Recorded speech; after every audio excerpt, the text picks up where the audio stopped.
recording now. Okay, it is Thursday, October the 20th, 2022. And want to welcome everybody tonight. Looks like we have no visitors tonight, but we do have one of our new members, Susan. There she is. And Susan, unmute yourself and let us know a little bit about yourself. Just hit your space key. Oh. Okay, can you hear me? Yep. About myself.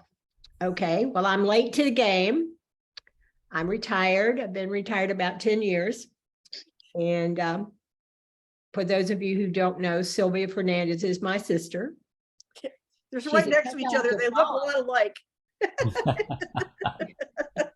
But we like to go out hiking together. And so she kind of got me involved. And I said, well, if I was going to do it, I'm going to try to learn as much as I can and do. So she encouraged me. And so here I am. Welcome. Welcome. Yeah, you got a good mentor there with Sylvia. So I do. Listen to her. I know you're sisters, but listen to her. I'm listening. Okay. Welcome, and I'm glad you're joining us. And where do you live, Susan? I live in Auburndale in Polk County. Okay. All right, let me go ahead and do a few announcements here. The event that we had originally planned for November the 12th, the one-day Tampa Bay Camera Club, we were going to go ahead and postpone until next year, probably in February. We just had too many conflicts for that day. So that event has been canceled, and so you won't hear anything more about it going forward until we get ready to set it up in February. Starting next month, if we can get Robert to get here in time, we're going to start doing a 10-minute-ish tricks and tips from 6:50 to 7 p.m. for each meeting, except when we have a special speaker, like next week, next week we will have a special speaker, so we won't do it then. But when just before, the 10 minutes before we start our exhibition meetings and the 10 minutes before we have a education night where it's, Jim or Robert or one of us talking, then we'll do it then as well, just not when we have the special speakers. Do you want to say anything more about that, Robert? Well, yeah, we won't be doing it every time, but we'll be doing it often. Yeah. So that brings up the it will be a hard stop at 7 o'clock when we do that, so we don't interfere with getting through all the images we have to see. We don't want to short shift anybody with getting comments on them. So we're going to be starting the meetings at 7 o'clock going forward without waiting. I know we kind of wait around for everybody, so try harder to get here before 7 so that you can get in on those tips and also be here for the beginning of the meeting. The main reason we like this meeting, this drags on forever, and the quicker we get started, the quicker we can get it, get done and get you into bed. So the Christmas holiday annual awards party is going to be on December the 4th, which is a Sunday at 1 p.m. at Felipe Park. Same place as we had it the last 2 years, which I believe is pavilion number 8, but I'll get all those details together and put those on the website, and we'll talk about it at the November meeting as well. We also will set up so think about what you want to bring. Everybody, we have a sign up list for food for a potluck kind of luncheon, and we will also have our silent auction, which we had for the first time last year. So you can bring any kind of photographic, anything you want to sell. Let's not go crazy because we only have a limited amount of time and space. But we actually made about $550 last year. So that we will be doing that again. We also will have our push pin, which used to be push pin when we were doing this inside, but now that we're doing it out, it's more like a clothespin. Clothespin display of images, and these are images for those that are new. It's an image that you have not shown in competition, and it has a story. So, and this is, normally we just look at your images and we don't really know anything about it. They get judged, they get critiqued unless somebody asks you about it. And this particular instance, the image, you print it and it needs to be at least 8 by 10, bigger if you want to. It doesn't have to be matted or anything, but it just needs to be on something stiff enough so that when it's hanging from the clothesline in the pavilion, it doesn't flap around too much. But you have to get up and talk about your image. So find an image that has a story to it. And we have a lot of fun with those. And it's fun to, you know, it doesn't even have to be a really good image. If it's got a story with it, that's the important part. So, and then we also have our awards, and we also have our raffle. So we have a lot of things going on, and we do it all in about 2 to 3 hours on that Sunday afternoon. And we have a lot of fun doing this. So those that have not been able to participate in the past, and I hate for the people that aren't in Florida, but you know what? You could come to Florida in December and come join us if you want to. So any questions about that? Okay. The assignment for this month obviously is ICM, which is intentional camera movement. The assignment for next month, which is our last competition or exhibition for the year, is fall colors. So fall colors in some sort of artistic way. And then our last education night for the year is next week, and that will be the Magic of Blue Hour with Jennifer Renwick. And the information about her and about the talk is on our website. So if you haven't seen it, go over there and take a look at it, and you'll get all the details there. The board met last week, and we have come up with the assignments for next year. We will be posting those probably within the next couple of weeks. Once I have to sit down and organize it and make the, you know, I have to create the descriptions for each one. So that takes a little bit of time. But yeah, those will be posted somewhere. So, and you don't have to wait until the month before an assignment to shoot something. If you look at the list, and as you're out and about doing your photography, if you see something that will fit one of those assignments, go for it and have it ready for when that month comes along. So that's why we like to publish them ahead of time so everybody can see what is coming up. I can send you a couple descriptions. Okay, awesome. Yeah, you said you were going to send me on some of those and help you out with those. Yeah, and I'm going to do a little one. I'm going to tell you that we're going to do that. Some of you guys that are new don't know about this, but we did minimalism this year, and we had a really hard time with it, even though we had a special speaker about it. So we're going to do minimalism again. So Jim is going to give us a link to his gallery with all the minimalist pictures in it that he has. And that'll give us a little better idea of what minimalism. So that's later in the year. Yeah, I think it's later in the year, but hold on a second. What is minimalism? I don't have it with me here. But yeah, so yeah, there'll be a little description. So take a look at that listing. Yeah, we can put a link to that with the description too. Yeah. All the descriptions, kind of look at the descriptions and make sure that you're shooting within the parameters of that particular assignment, because it may be, more limited or broader than you think by just the word or two that we're using as a description. So take a look at those descriptions. Any questions about that? No, but I know that if we don't get it right this time, we're going to have this assigned every year. We're gonna do minimalism until you get it right. Yeah, man. That and those triptychs. Yeah, those triptychs things we're tough. Minimalism Anyway, to the max. yeah. Yeah. Robert, do you have anything to say? Yeah, About that's a Not question. anything. yeah, just want to remind people that I'm only an opinion, one of 3 when it comes to judging. So that's all it is, an opinion. Is there a reason why you're putting yourself out with that? Have you been? He hates hate mail. He doesn't like that hate. He doesn't like that hate Yeah, mail. you're getting he's hate mail or threats. I don't know, perhaps some serious criticisms are going to come this afternoon. Maybe that's why. Uh-oh, we're in trouble now. Jim, Nobody's anything preparing us. you want to add? I'm good. You're good? Anybody else? Any of the other officers have anything to add? No, ma'am. All righty, then give me 2 seconds here to get set up, and we will get ready to do our first pictures. Jim, do you want me to tell about that thing? Oh, yes. Thank you for Lynn. Do we have, you know what? When we, at break time, do you want to do that since that didn't happen like earlier? Yeah, yeah. Diana wants to tell us about something for Okay. a couple of minutes. Okay, It's we can do pretty that cool. at a break, our break. That's fine. Okay, I'm gonna go ahead and share my screen.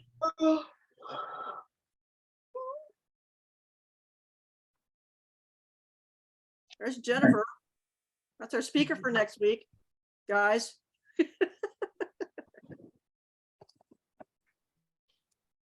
She's Okay. rocking. Yeah, it's a nice fall color. Yeah. Can you see the Lightroom? Yes. Okay. All right, we have 3 makeup images from last month, panoramas. So I need those. Jim, you're gonna go ahead and put the scores in yourself, right? Yeah, I'll enter them in. Let Okay. me. And Sylvia is our third judge. Do you have those on the October score sheet, or do I have to go back somewhere? No, they're there. Just go all the way down to the bottom of the assigned. All right. Oh, okay. I see them. Yep, I got them now. All right. This is assigned from a makeup. Yeah, these are makeup. There's 3 makeup for assigned from last year or last month. Sorry. Okay. Lynn, are you gonna put full screen? Yeah, hold on a second. My computer's being persnickety. Okay.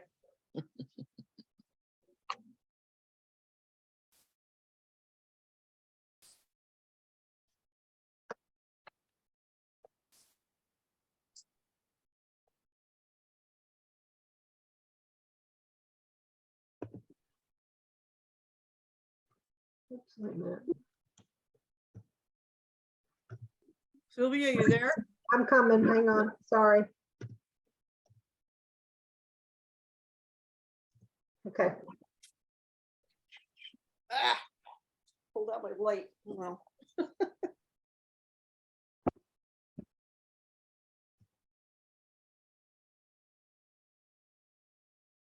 Score is 23. That's an award for Jack.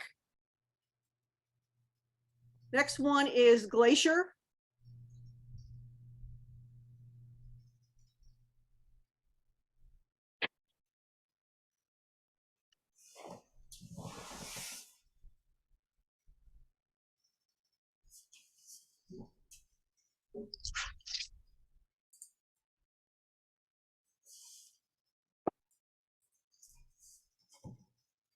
Score is 24. That's an award for Lee Win. Next one is Sunset. Yikes.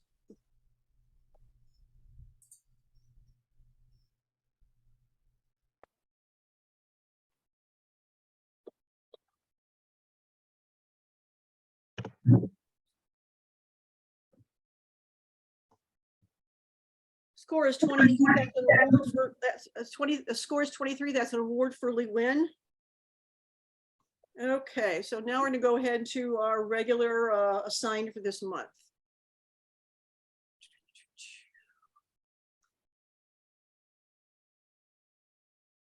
This one is called On the Water.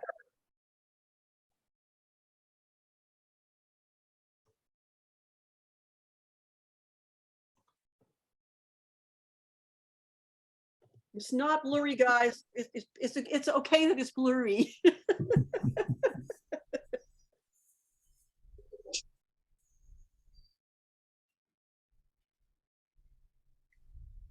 Despite all our past teachings. Yeah.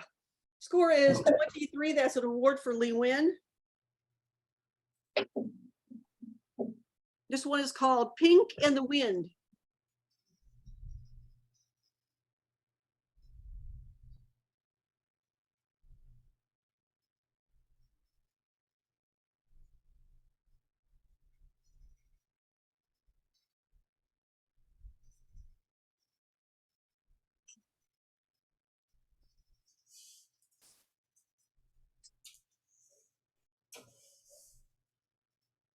Score is 23. That's an award for Sherry Kelzinski.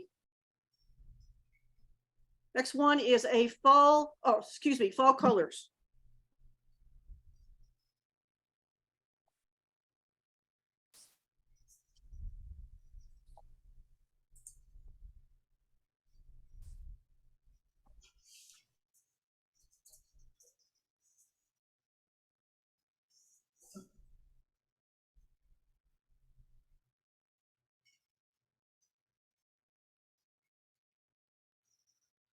Score is 23. That's an award for Jack.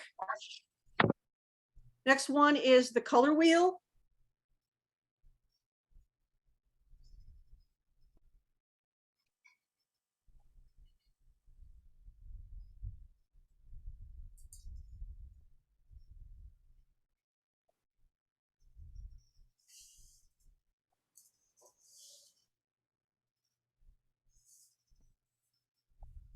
Score is 23. That's an award for myself. Next one is new growth in the forest.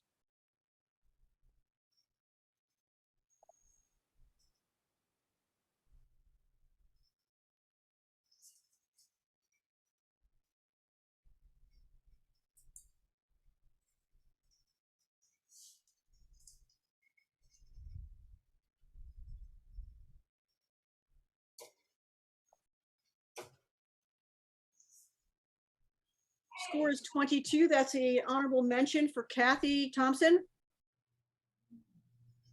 Next one is spinning.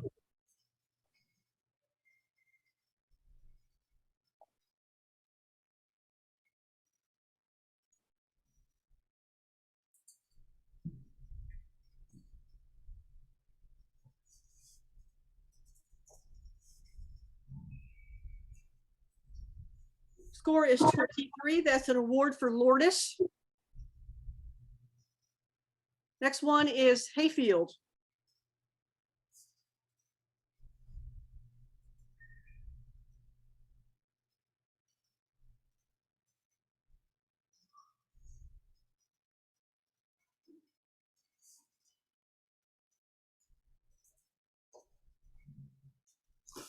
Score is 23. That's an award for Rod.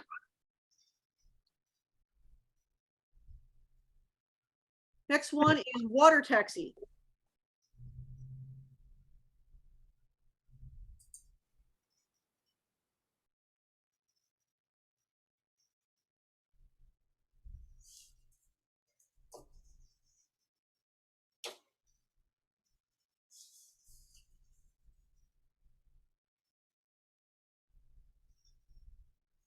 Score is 22. That's an honorable mention for Lourdes.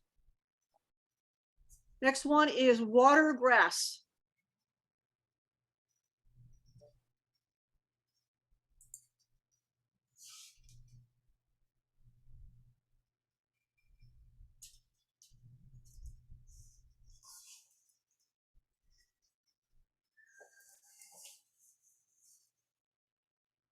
Score is 23. That's an award for Lee Wynn. Next one is St. Pete Pier.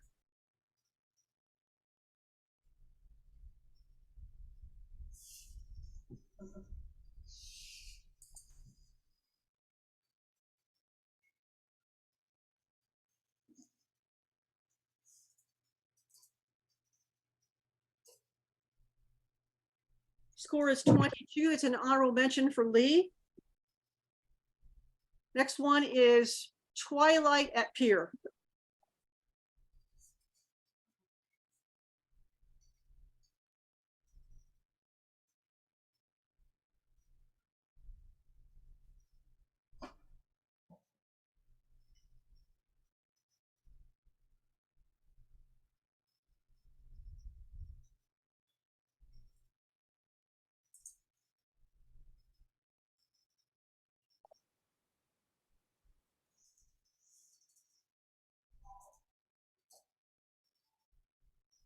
Score is 22. It's an honorable mention for Fong. Next one is A Night to Remember.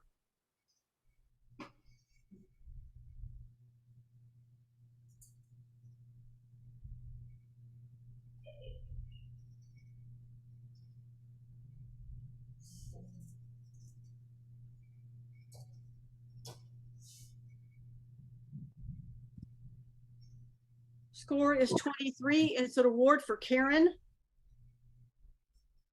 Next one is Vital Signs of a City.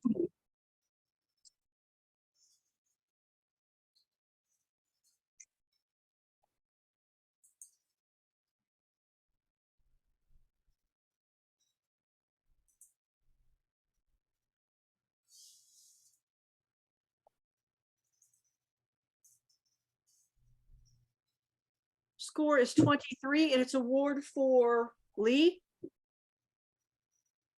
Next one is Sunrise Waves.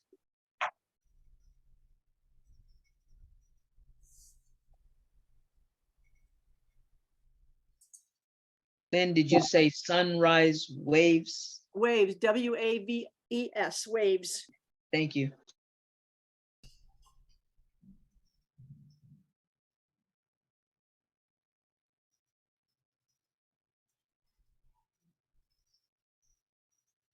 Score is 24. It's award for myself. Next one is Ravi Multiplied.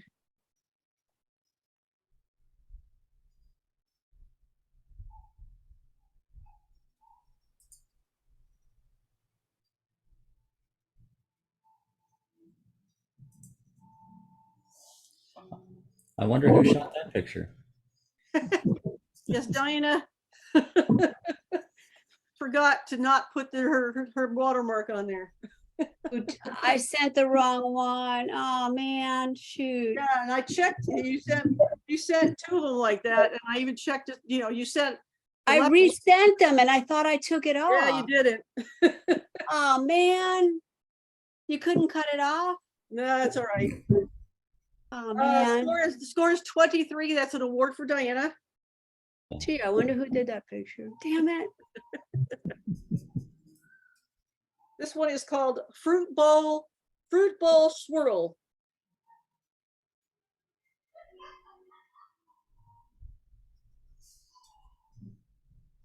There were other pictures that had a tulin? The Impella one did. The leopard one, I think, didn't. Oh, crap. And I resent them twice, dummy. That's what happens for doing it late at night. Score is 22. That's an honorable mention for Alan. Next one is a variation on a metal sculpture theme.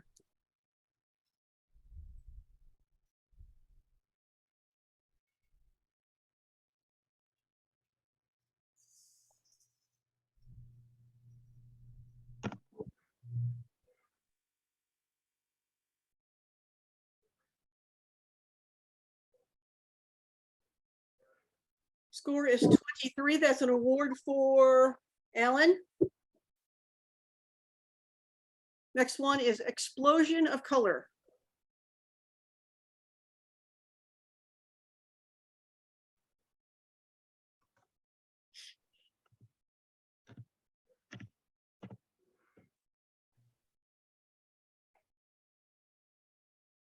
Score is 23. That's an award for Rod. Next one is Mystic Dock.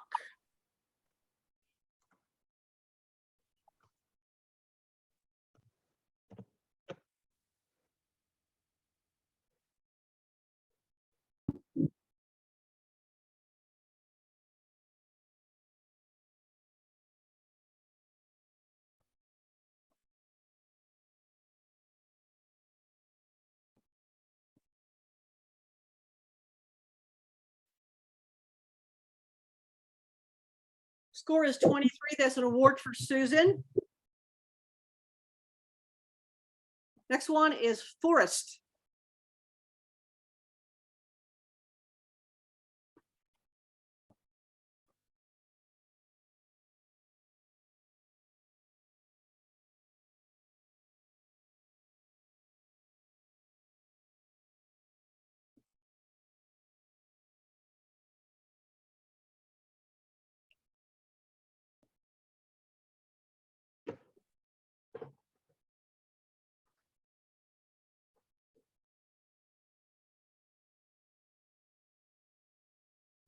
Score is 22. That is a honorable mention for Sylvia. Next one is a night in Tunisia.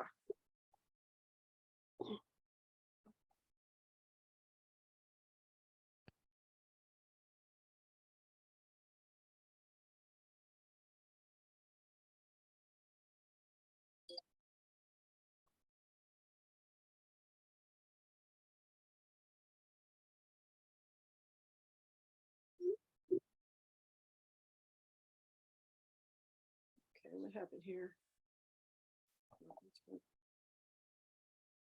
Can't put a comment, it doesn't work. Score is 23. That's an award for Karen. Next one is Sticks of Fire.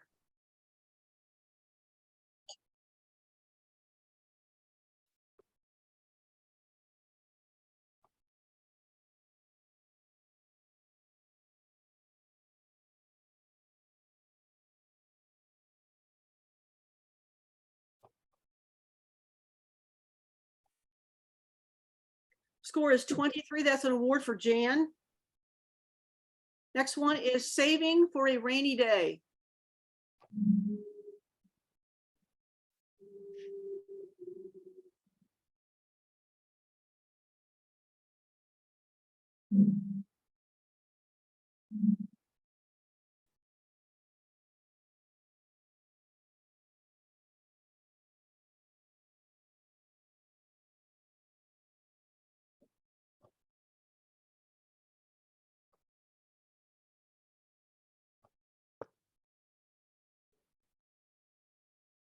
Score is 23. That's an award for Jan. Next one is Fluid Flowers. Say that 5 times in a row.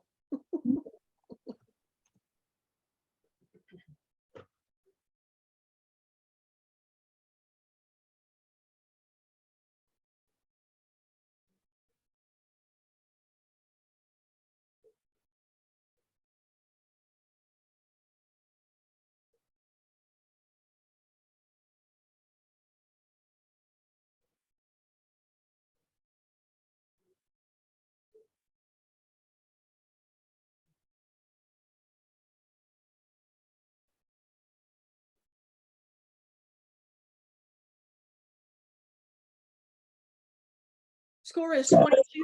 The score is 22. That's an award for Susan. Next one is Red Maple.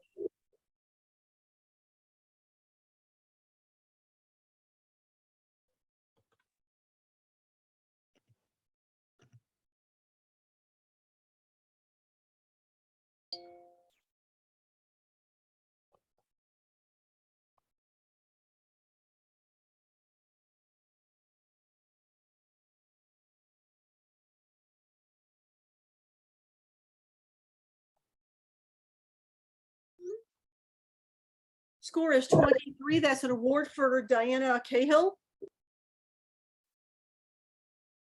Next one is a Yellow Maple.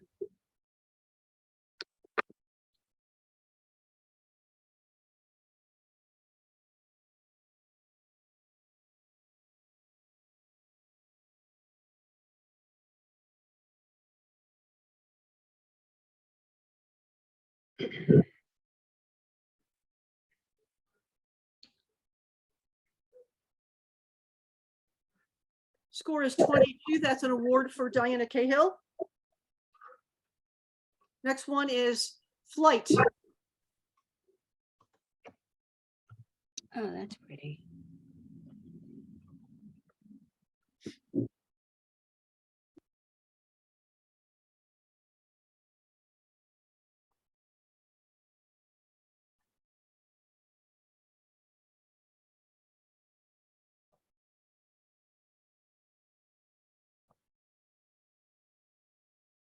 Score is 23. That's an award for Sylvia. Next one is Sailing into the Sun.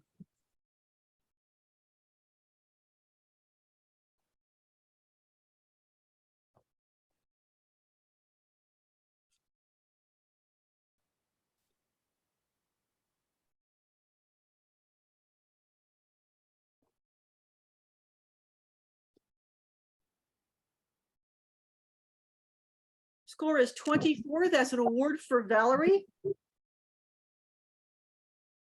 Next one is Raining Pinwheels.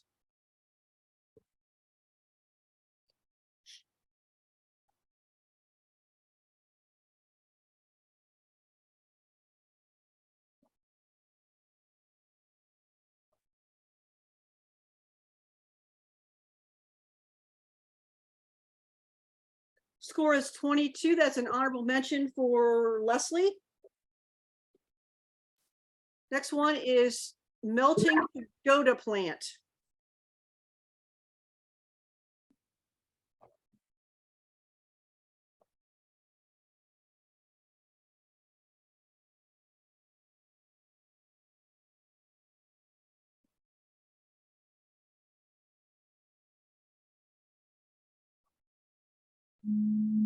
Score is 23. That's an award for Leslie. Next one is read between the lines.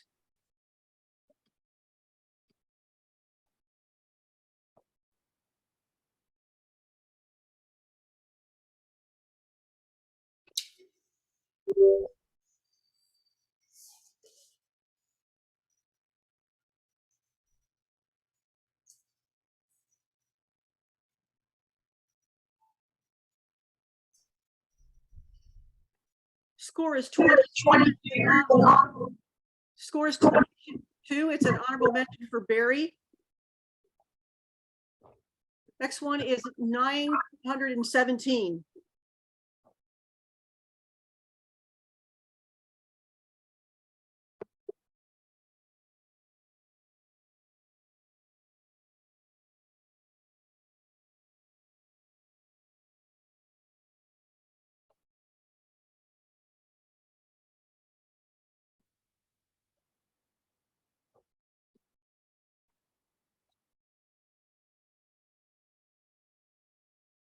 Score is 22. It's an honorable mention for Barry.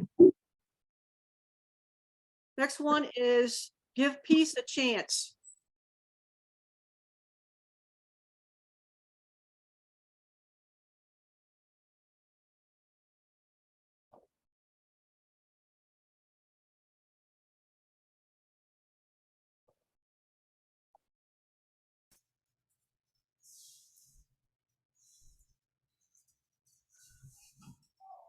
Score is 23. That's an award for Jim McWilliam.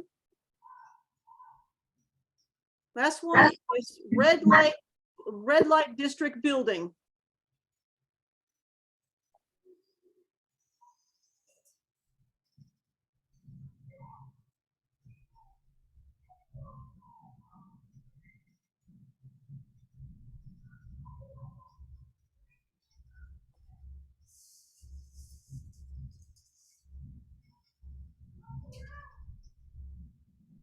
Score is 22. 22. That's an honorable mention for Jim McWilliam. That's the last of the assign. Let's go ahead and get ready, go right into general. Before we do that, hey Jack, do you want to try muting your mic? It's picking up feedback.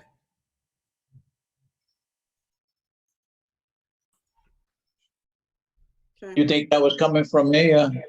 Yeah, I was watching the screen. Your mic was hot. Anytime Lynn did something that made a pop, your mic picked up the audio on your end and was making some feedback. I heard that.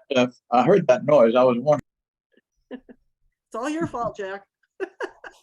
Okay, let's get started on the generals. First one is yellow dragonfly.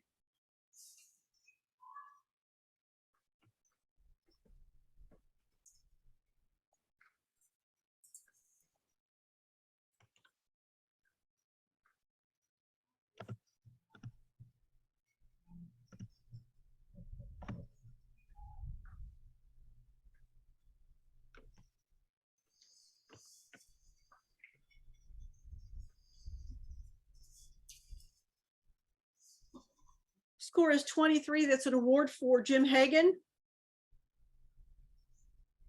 Next one is Arches National Park.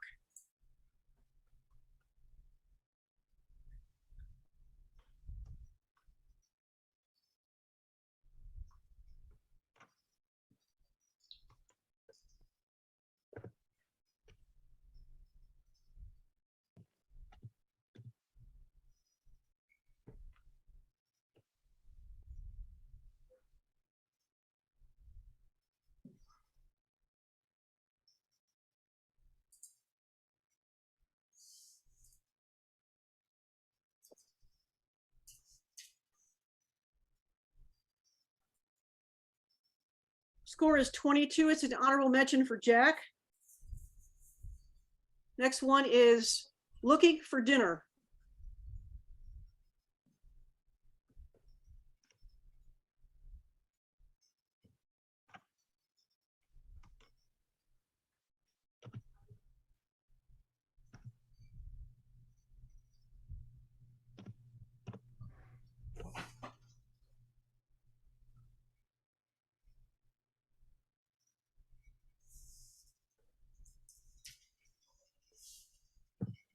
Score is 23. That's an award for Jim Hagan. Next one is bacon.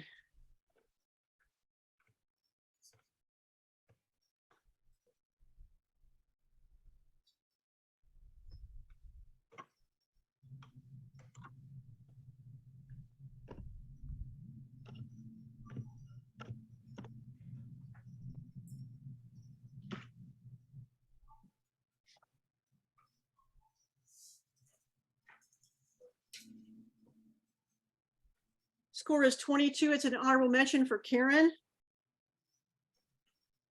Next one is tenacious.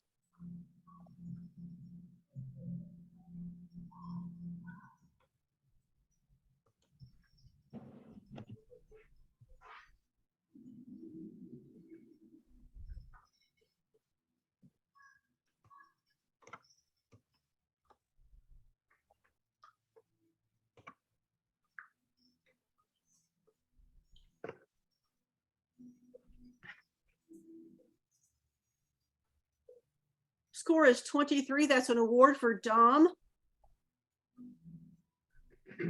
Next one is Gothic portrait.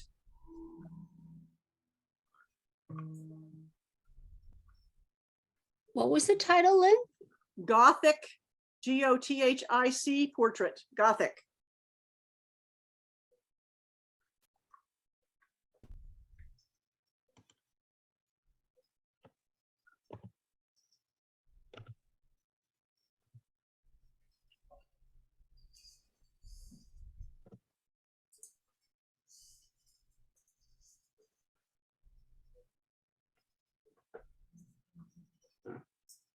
Score is 22. It's an honorable mention for Sherry Kelzinski.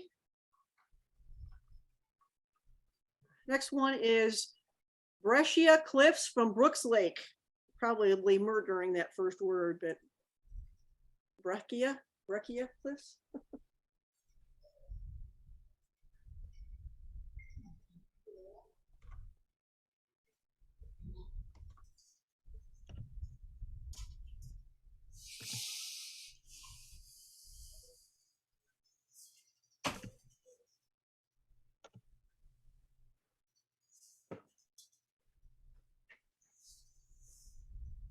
Score is 22. It's an honorable mention for Kathy Thompson.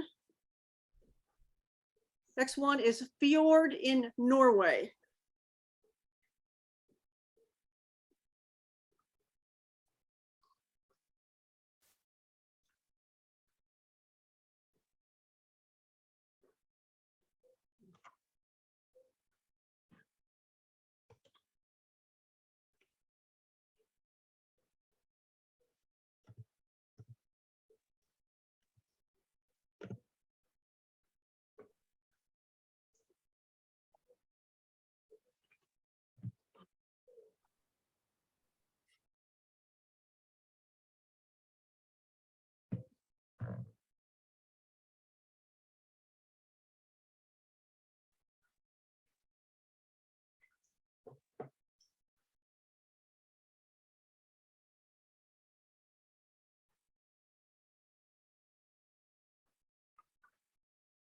Score is 22. It's an honorable mention for Fong. Next one is Dark Angel. This is Alter Reality.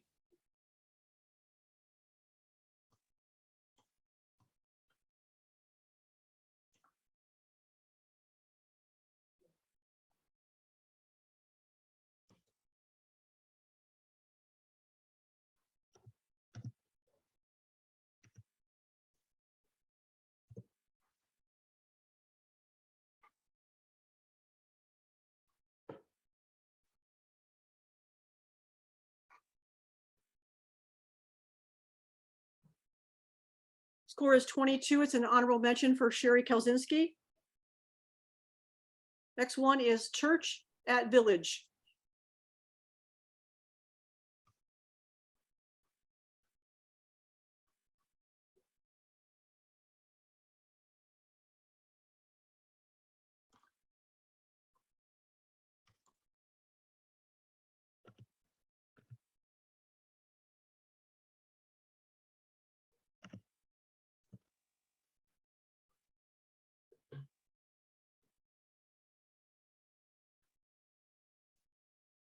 Score is 23. It's an award for Fong. Next one is Be a Leader.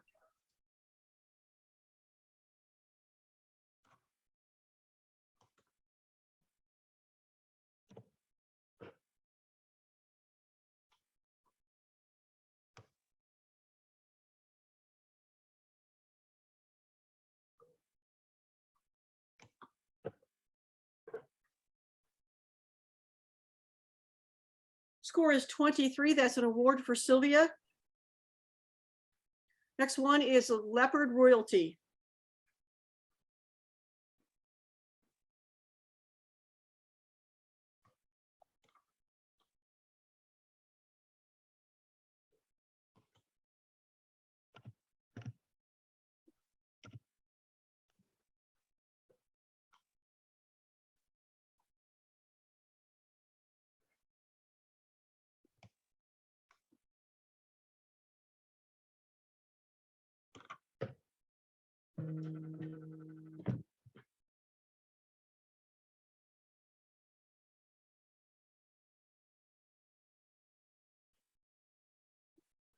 Score is 23. That's an award for Diana Rao. Next one is Impala's Portrait.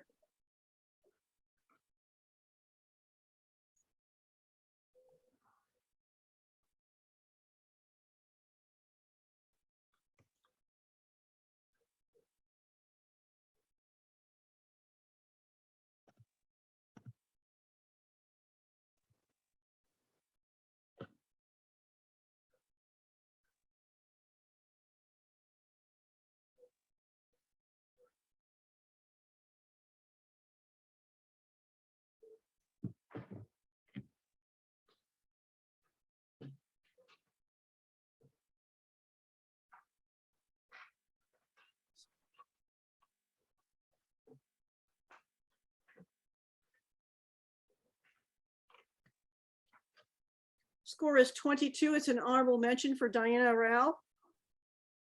Next one is Rest But Alert.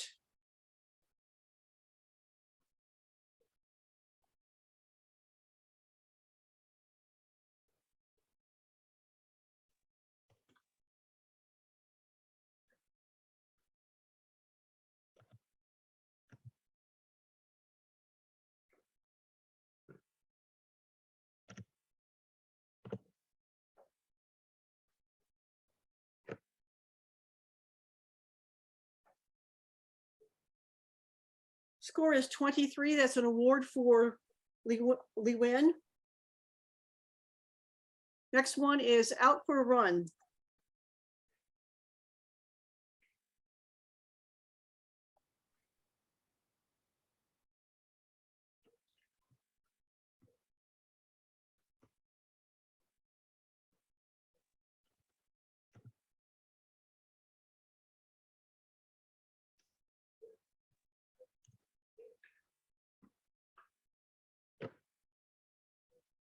Score is 23. That's an award for Lourdes.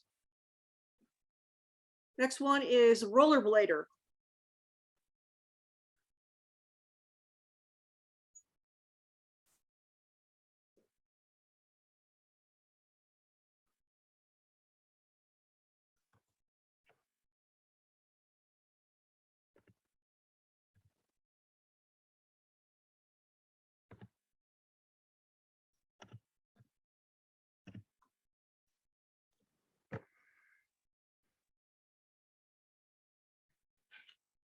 Score is 23. That's an award for Lee.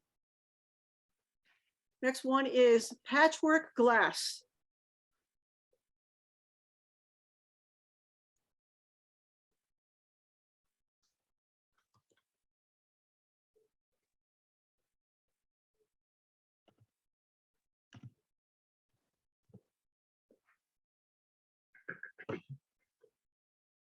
Score is 23. That's an award for Jan. Next one is Romney Rocks.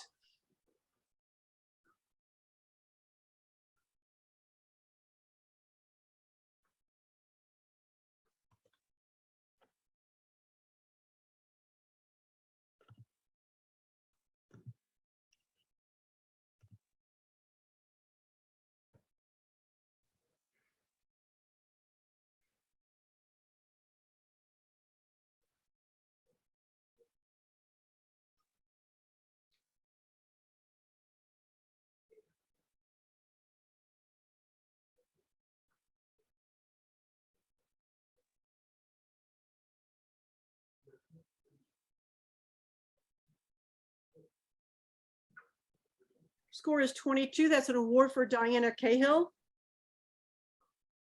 Next one is Just for the Swing of It. It's Altered Reality.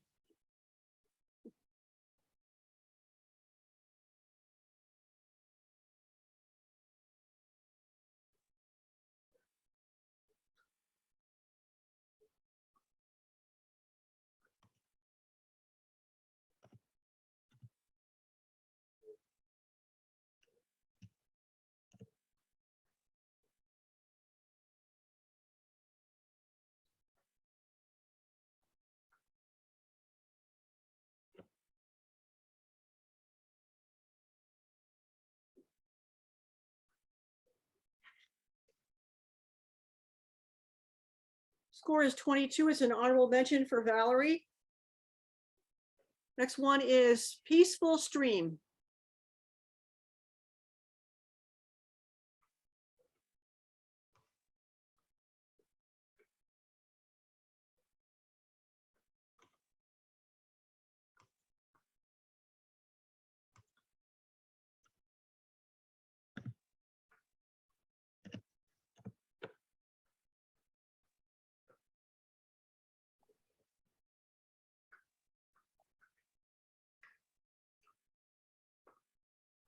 Score is 22. That's an honorable mention for Rod.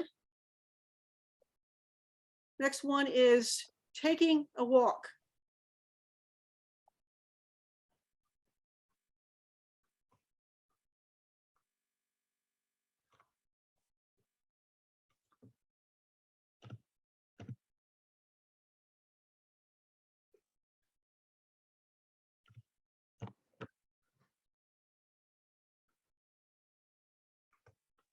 Score is 23. That's an award for myself.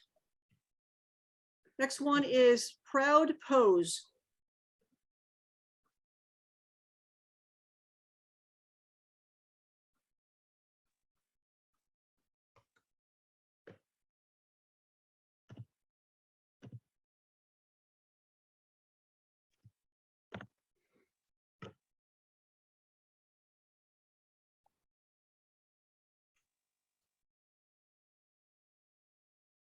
Score is 22. It's an honorable mention for Valerie.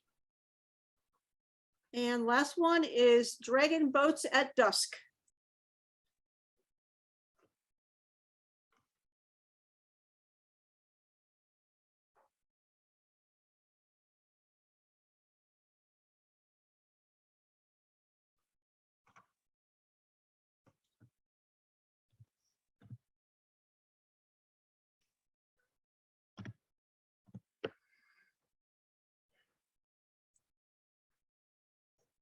Score is 23. That's an award for Barry. Okay, guys, let's take a 5-minute break. We get back started at a couple minutes before 8 o'clock. And Diana, did you want to talk about what you wanted to talk about? You're muted. Yeah, real quick. I sent Lynn, sorry, I'm just trying to call Walgreens. I sent Lynn this link about a program I saw at the Cultural Center here in Carrollwood about blind photographer, program on blind photographers, which when I first heard about it, I went, huh? But yeah, it was kind of like the time I went to the telephone store and to the T-Mobile store, and I found this guy buying a telephone, and I'm like, really? And it's like, okay. And then they explained to me that they have this technique that they can use. But anyway, make a long story short, they basically have, they use the bulb setting on the camera, and they use light painting. So it needs one-sighted person, and then they have this whole studio based on the 23rd Street in Manhattan. And I can't remember the name of it. I sent you the link, Lynn, and I was hoping that you were going to post it on the website, the camera, the TBC. I'll have to dig it out. It must have come when I was in the middle of something. Yeah, but I'm sure I can find it again. But anyway, they basically have a bunch of blind people that at one point had eyesight. They've lost it either to macular degeneration or a variety of different reasons. Some of them can't see at all. Some of them can see shadows, and they basically use light painting.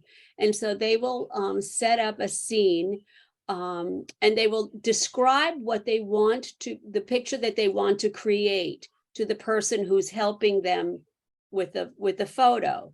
And then they set the camera at a bulb setting with, I believe they said they used an f/22 aperture. I don't know why that aperture in particular. This was not so much a technical presentation. It was more of a, hey, look at what they can do. And then they create these absolutely fascinating portraits just by lighting what they want in parts of the body. So they kind of touch the body and they feel the body and they know what parts there are. And they use all sorts of props. They use tinsel, they use blankets, they use drapes, they use scarves. And the work that they created, I sent it to Jim, and help me out here, Jim, because Yeah, I looked at it and it's very compelling. It is very fascinating work. You really should give it a look. and basically this gentleman, they've gone around the world. They've gone to, all sorts of different countries in Europe. They're traveling in the US now. Here they were brought by the Tampa Bay Community Foundation. And then that there was an afternoon class that was it's not a class, it was a demonstration about an hour and a half. And they created a picture using those of us that were attending in class. And it's stuff that, we have talked about doing light painting, but we're sighted and we usually do it at night and you can see what you're doing. But here this person is describing the vision that they have for this picture. One of the tests, or one of the demonstrations that we had to do, was they gave us a picture. They selected 3 of us and they gave us a picture, and we had to describe this picture to the people sitting in the room and try to get them to get a vision of what that picture was. And let me tell you, I chose one of the easiest ones for the 3 of us to get. And it was really extremely difficult to do that. And nobody guessed it. They kind of got the feel of the picture, but it was very difficult to do that. So when you see, like when this blind person, his name was, I forgot his name anyway, when he told the person that was helping him that was sighted what he wanted, he was able to convey it and create it. So I was fascinated. I sent Jim the links and I sent Lynn the links, and Robert, I think I sent you the links as well. So it's something you should look into. And this gentleman that I got his information, and he would be willing to come and talk to the camera club. It wouldn't be like maybe a whole night presentation. I just thought it was fascinating. And The description doesn't do the work justice. You have to see Exactly. the work for yourself You have to to do it, appreciate yeah. it. You will be surprised at what you see. Is it on display? I mean, is there an exhibition somewhere that you saw it? Or is it? No, they have they have a Flickr account, and they have some of it on Facebook, but the best place to see it is on those 3 link websites that I sent to Jim and to Lynn. I hope I saved them. I hope somebody saved them. I could probably. But, I can pass them along to Lynn so she can post them on the website if Lynn didn't keep them. yeah, they're definitely Probably worth have a look somewhere. at. I think it came to me when I was in the middle of something, then I totally blinked it out on my mind. It was on a Saturday. I would have sent it to you on a Saturday because I can give you the date if that'll help. And I could maybe look at my. I'll forward it to Lynn. I have it. Okay, Yeah. good. But it's Mhm. definitely worth taking a look at, and it just inspires you, and it all just what they can create you know. That brings up, artificial intelligence or AI art is, or digital art has become quite prominent out there. I don't know if anybody has noticed it, but it is. So you'll see stuff, like on Facebook and Instagram that is actually AR art, and it looks like photography, and it's all based on words. So it's Yeah. really hard to come up with the right words, and just changing one word can change the whole picture. Yeah, That's kind of, you've kind of, it's like going in the opposite direction, And, Yeah. and it's basically the same thing as keywording. It's like Okay. ultra keywording. yeah. There's a beta module available for Photoshop right now to play with, to plug into Photoshop and do that. Yeah, anyway, that was it. Thanks, Diana. You're welcome. Sorry, I missed it somehow. I get so many emails every day. It's like insane.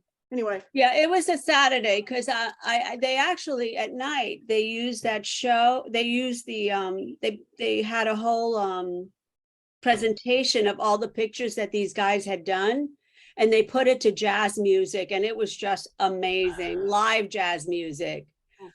Karen, you would have loved this. It's right up your alley. I didn't have any notice on it, so I just kind of showed up.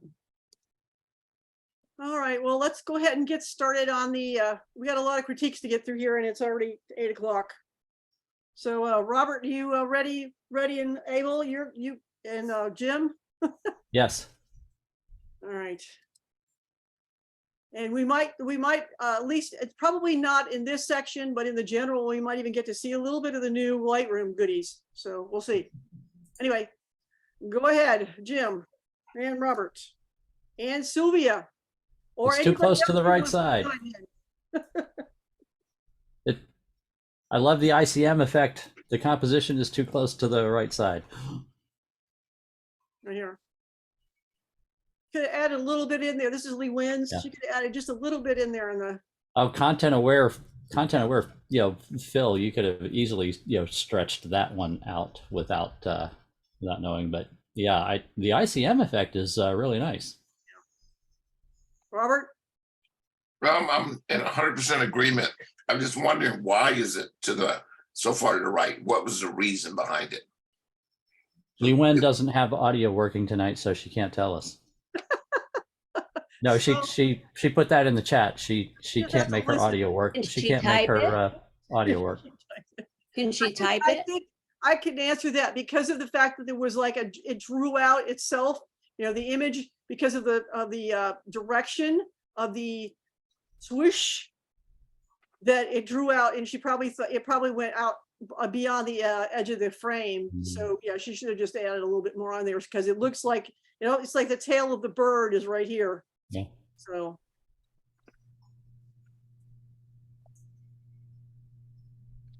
Is this one to have texture on top of an ICM? This is Sherry Kelzinski.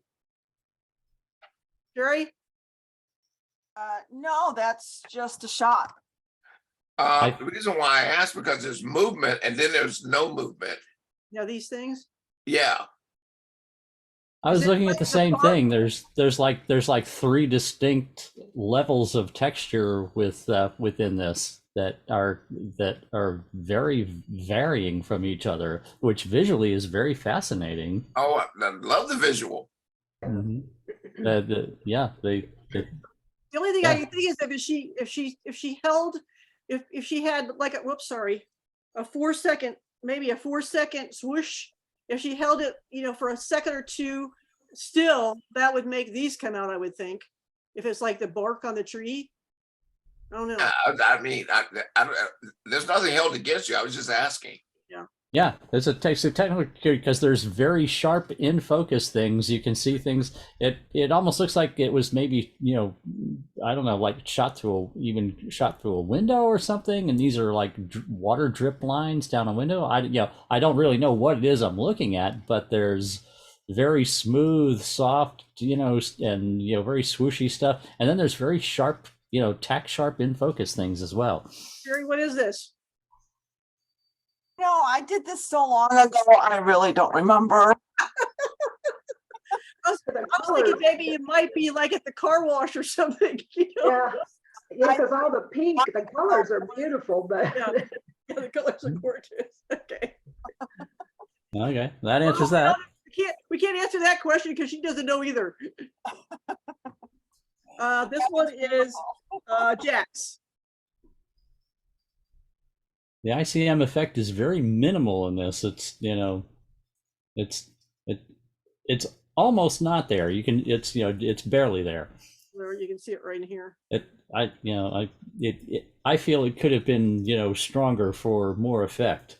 The ICM is very is weak in this one. Okay. Now, Jack, you bring in your composition, you bring two strong elements on the edge, and the center part is dark and weak. And I'm looking to know that compositionally, if you were to take away the strong element on the right-hand side, and then let's say maybe move your camera to the left to include more on the left-hand side, just that would become a much stronger image compositionally. Sorry about taking this one off. Right, taking that one off. And so now I have one strong visual element, nothing holding me on the end. I see. Just a little bit more room on the right. I mean, Yep, left. I'm sorry, left. Yeah, I agree with that too. Interesting. Okay. Thank you. Jack. I love Jack. I love Jack's comments. They're always interesting. That's what they taught me in psychiatry. Right? That's interesting. So you'll have to tell us what that is code for. Yes. No, you have to know the secret handshake to get the answer. We have a Pep Ventosa style. Well, sort of. I couldn't go around the whole thing. It would have taken me, it would have stopped before I got around it. But Ventosa, you don't have to go all the way around it. Just a series of shots, which you've executed quite masterfully here. Yeah. that's really a nice image. Yeah, Man, how many shots was that? probably 4 or 6. I think 4. Did you do that with your phone, Lynn, or with the camera? I think I did this with my camera. Okay. Yeah, we were talking about these today, and of course, I didn't know what you were going to enter, but I thought that was really, really a good example of what we were talking about. Mm-hmm. It's not on here. Yeah, I don't know. I think Yeah, that's a good subject for that technique. Yeah, I think this is the camera. Yeah. Yeah, there's a lot of detail there. So Yeah, just for those who don't know, Pep Ventosa is it's a technique in ICM where you take an image, you move, you take it, it's all done with a multiple exposure in your camera. And you take an image, you move, you take an image, and usually it's around something like a bush or a tree or something that's round. But in this case, it was too big. I couldn't go around it. So I just moved, a couple of feet here and there. Plus it was moving itself. So. Was it Ferris wheel? Is it, yeah, that's a Ferris wheel. Yeah. Here. Yeah. I wondered how you got it not to be so blurred. That's what I liked about it, that it's obviously it has great motion, but it's not, a total blur like a lot of times you see them. So it's a beautiful image. What was your aperture on that, Lynn? Just curious. I have no idea. it is a different technique than slow motion. You're actually stopping the action. Yeah, for some reason it's split. I don't know why, but it stripped it, and usually mine doesn't do that, so I'm not sure why it doesn't have anything. Yeah, that looks like if you were shooting that with a real camera, that looks like at least f8, if not like f11 or f8, f11. Looks like f11, f13 maybe. Yeah, because it's very sharp. This one is Kathy's. Kathy. Yes. You see that dark element on the left-hand side? Yeah. Bingo. You don't like that, huh? Well, it's not that I don't like dark elements. I love them. I just Lynn, crop away that left-hand side. Yeah. it takes away from what the image is and what the title says the image is. I almost would like to keep it, I Yeah. think these two Yes. right here are your Yep. two big. Yes. Yep, that big blob over on the left side Yeah, was that the just takes Oh. you was the away. killer. Yeah, these are the important ones here that have just a little bit of detail in them. Okay. Yeah, Yeah. And it's that's tough doing and that's the new growth in the forest, which was Yeah. which was the title. It was Right. the old tree was a distraction. Okay. Okay. But yeah, even if that wasn't the title, get rid of this part because it's just too heavy Yeah. compared to these. Okay. That wasn't an easy assignment for me. It's, well, it is very hard, and you have to take a lot of these images to get something that is pleasant to you. I mean, and what's pleasant to you may not be pleasant to somebody else. But Yeah. yeah, it's very- Lynn, that's on every shot, Lynn. it's with every shot. It's with every, but it's even more so in this, and you've got to take a lot of them to get something that just kind of jumps out at you. So, Yeah. and then you've got to play around with the crop in order to figure it, because you're invariably going to have some weird stuff in there that you need to not get, it doesn't need to be there. So this one is Lourdes's. All right, Yeah. Lourdes. Okay. And yeah, the spiral rotation works well with the round subject. I thought that looked like I mean, I knew it was rocks, but it looked like a flower. It looks like Mhm. a flower. I like this one. I Just thought a it- little bit overexposed in these white areas here, the white Mhm. rocks. That's the only thing that I see. I want to ask Lourdes, how do you feel about this image? Well, to tell you the truth, this is my first one ever. That's when Lee was teaching me how to do it. So, but Wow. for me was, I liked it. So Well, generally when you go to Vegas and you go there for the first time, you put money in the slot machine, you get a return on it, and then after that you lose money. Yeah. So I'm just giving you a precursor of what's to come. Yeah, well, you start thinking about it, it's a lot harder. yes, definitely. I But you- try after that, but this was my first one. I say you do well in your first one, but and I'll leave it at that cliffhanger right there. Okay. This one is Rod's. Is Rod available? I did see him earlier. I don't know if he's here or not. Rod's not available. Yeah, just a Okay. quick comment on it, guys. It kind All of right, then take off on the left side. Left side gets a little rough. Yep. Bingo. There you go. There you go. That's it. That lower left corner. Yep.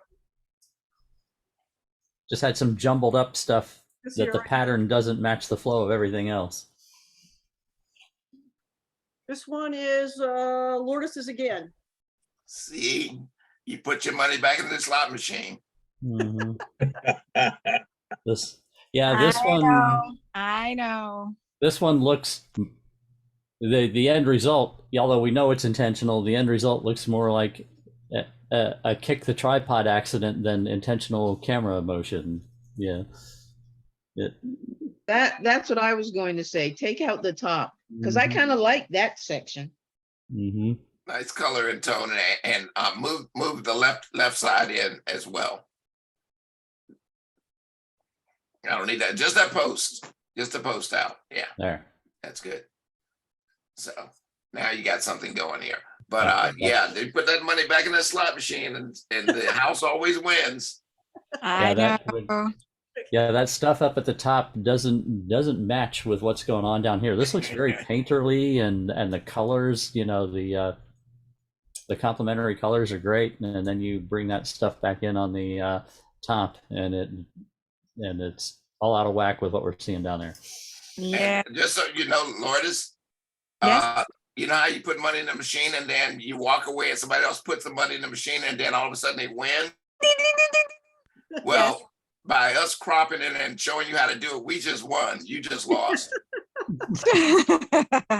No, I won. I'm sorry. No, I'm getting you walked I'm away. getting the information and I'm keeping it. Lee Wen, I wish you could comment on this. This is not only intentional camera motion, but it's great minimalism. Absolutely, 100,000%. Oh, this is a fantastic minimalist shot. This is gorgeous. I'm glad you said that, Jim, because I was thinking, but I thought it strikes me as minimalist, but it's got a lot of stuff in it. And I But was it's so minimalist. glad to hear you say that. This is a It's a fabulous little- example of minimalism. A little like Ladybug right here. That's beautiful.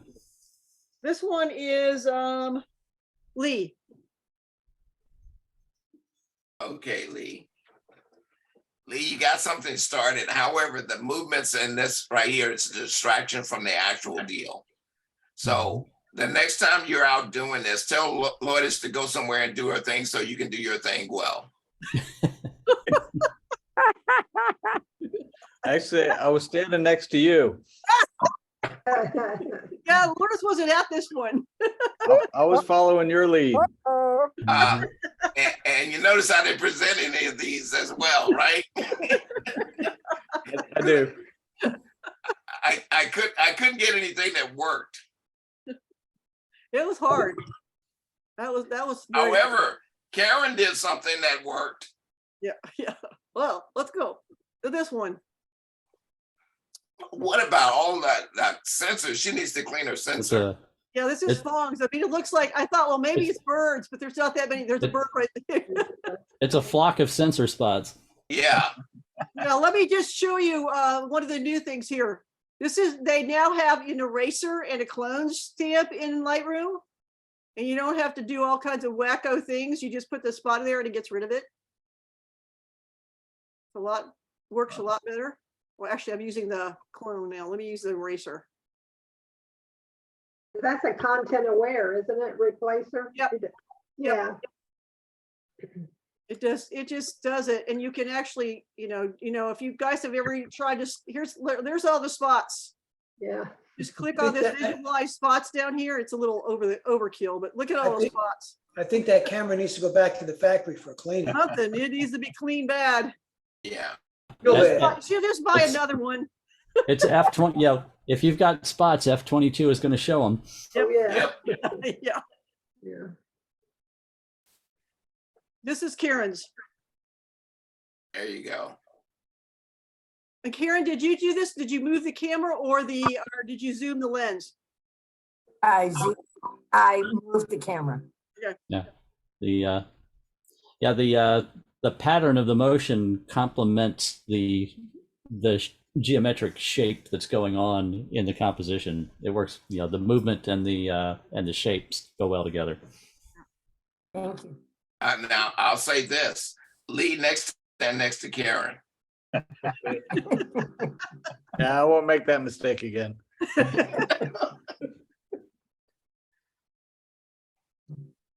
This one is just too blurry, I think. This gone totally abstract. Yeah. There's a total loss of the original subject matter in this, which sometimes is fine. In this case, it's all the bright stuff in the lower right, kind of visually detracts from what the rest of it is actually kind of a cool oscilloscope trace, pattern going on, which goes with the title about the vital signs. about the vital signs, it's all that bright stuff in the lower right takes away from that, oscilloscope trace like you would see, on a Like that. about vital signs. Yeah. But I also want you to give another crop by cropping from the right-hand side in, just until you get past that line that's coming forward. Keep going, all the way, keep going all the way, more, keep going, right Stop. there. Now you got something happening here that I can work with that little piece right there. So you had two different shots that were competing with each other. So. Okay. Yeah, it does kind of split. Right. Mhm. And we're gonna see that again, by the way. I'm not here. No, you have these complementary colors that are just kicking my Yes. butt. It's a gorgeous set of complementary colors going on in that. It happens when you go to the East Coast. And Quit it's bragging, Lynn. Be quiet. Just take eh, it. eh, yeah, and it's nice that you have, you know, the blue centered within, you know, those orange colors like that. That looks really nice. That's well done. Yeah, really nice. I like that. I'd like to talk to the author of this photograph. I wonder who did this. Miss Diana, Yeah. So this And is what she hey, Lynn, presents. now that's a cropped version showing there. That's not the complete image. oh, sorry. Why is it doing I that? think you need to set. Yeah, there you go. There you go. Got it.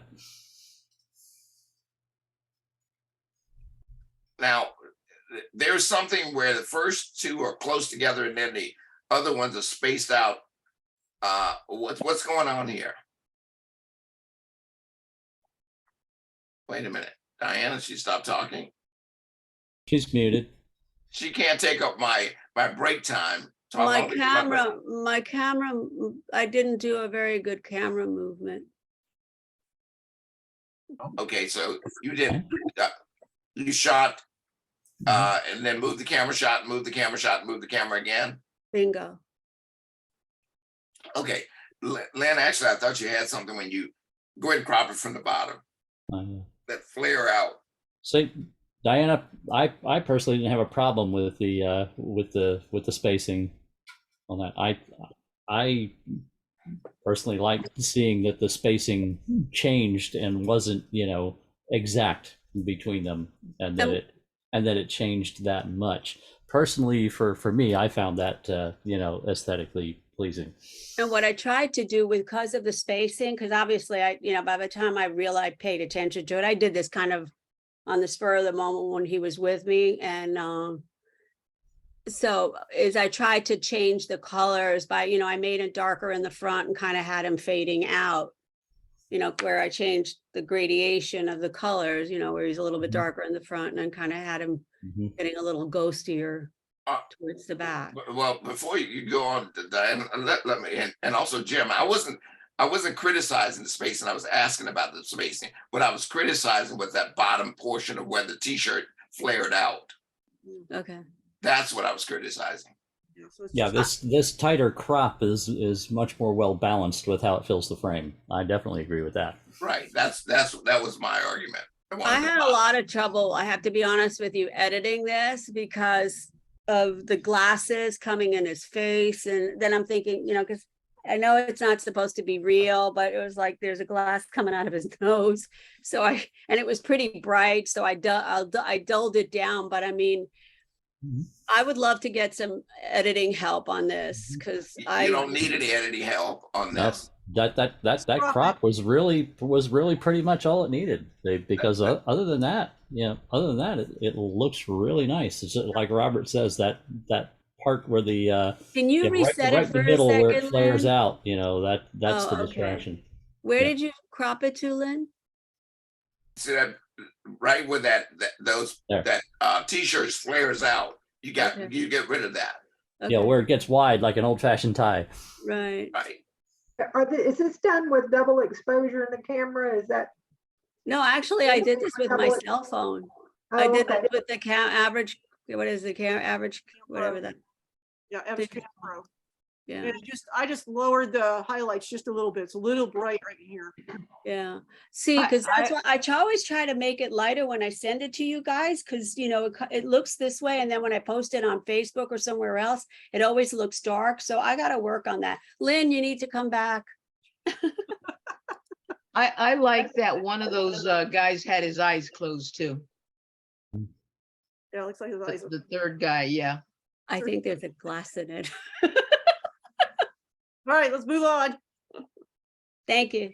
This one is Alan's. Yes. Lynn, Yeah. take the crop and make it a square format. 1-to-1. Square. Top of the list. Oh. 1-to-1. There you go. All right. Now I wish I could pull out from there, but no, actually come back and push it over. There you go. There it is. Okay. Yeah, there's just too much on the outside of it. Okay. That elongated crop gave a hole on the lower left-hand side in the pattern that that your eye kind of goes through right next to the piece of fruit. Right, right there, Lynn. There's a hole right there in the swirl pattern that your eye keeps going to, and that square crop really helps diminish that from being something that that gets your attention. Thank you.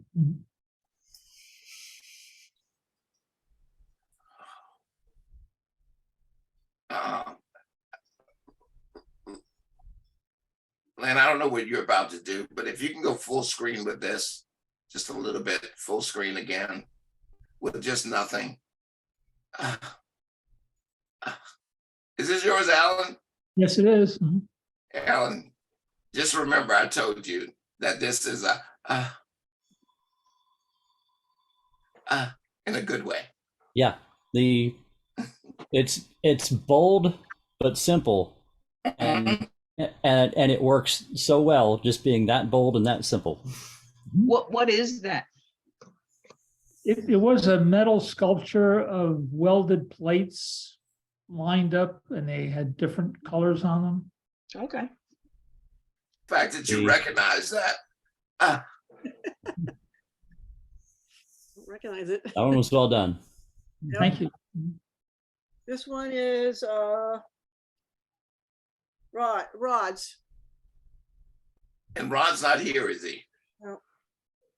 Oh man, I wish I could just tear into Rod. I'll say it because he might listen to the recording.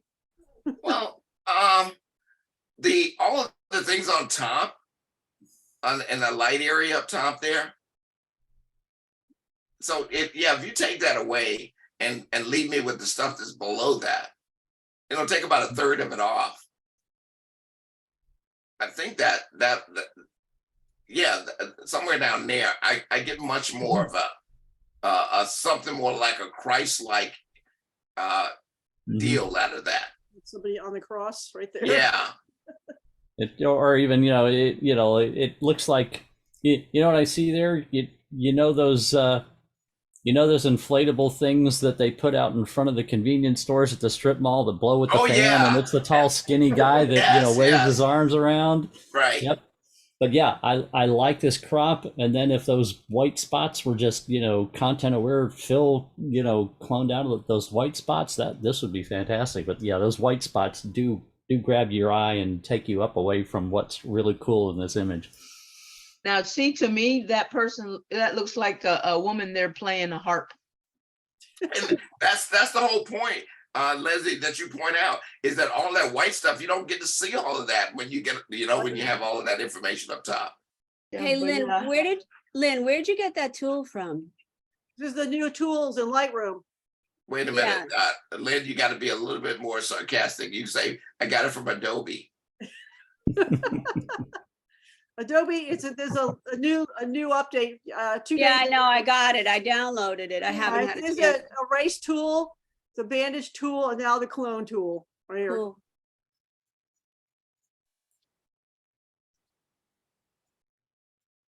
This one is Susan. Yep, Susan.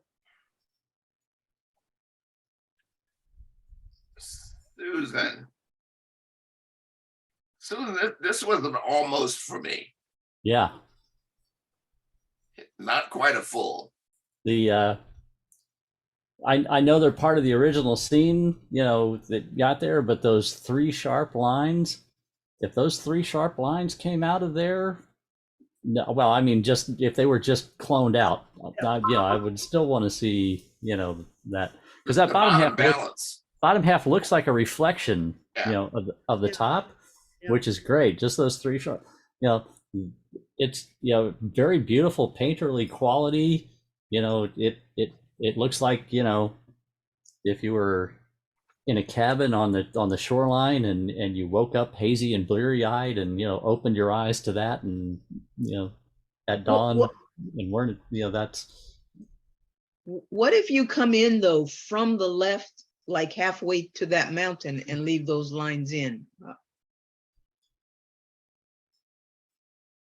Well, the thing about those lines are is that everything else is smooth.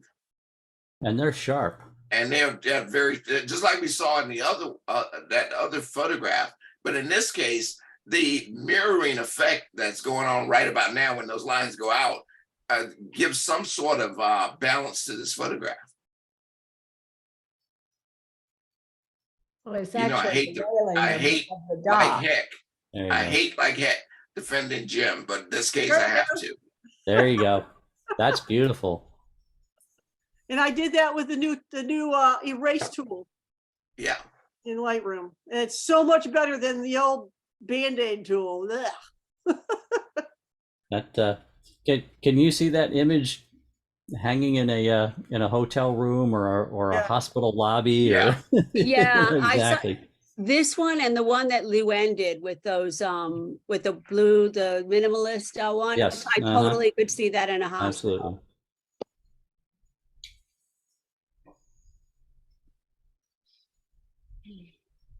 Absolutely. There's a whole genre of images that hospitals actually buy. This one And is that would be one. Diana Cahill's. Oh, that's mine. Oh, wait. Yeah, that's not mine. Oh, Sylvia, I'm sorry. Oops. But if they talk bad about it, it can be Diana Cahill's.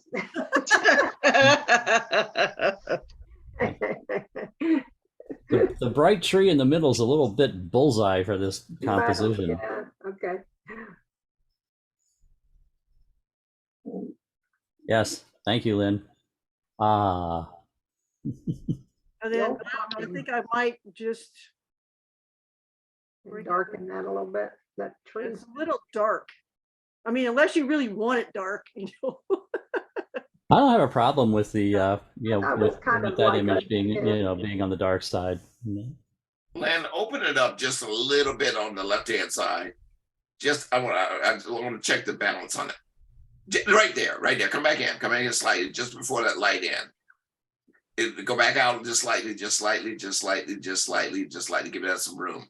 All right. Now go in. Now what I'm going to do is say that is a better balance, but I need to bring down that highlight over in that side. Mm-hmm. The highlight on the left and the highlight on the bottom on the left side. And what about on that tree? The white tree? I don't mind it so much on the tree, but I don't want the left side or right side competing with the tree. Yeah. You don't want that stuff pulling you out to the edge of the frame. And I only pulled that out just for a little more balance. That's all. And it's not to say that it's right or wrong or indifferent, but that initial bullseye was just, it was killing me. and see, I just took the brush mask and just darkened up these Yeah. areas there. Just give it a little bit more balance there.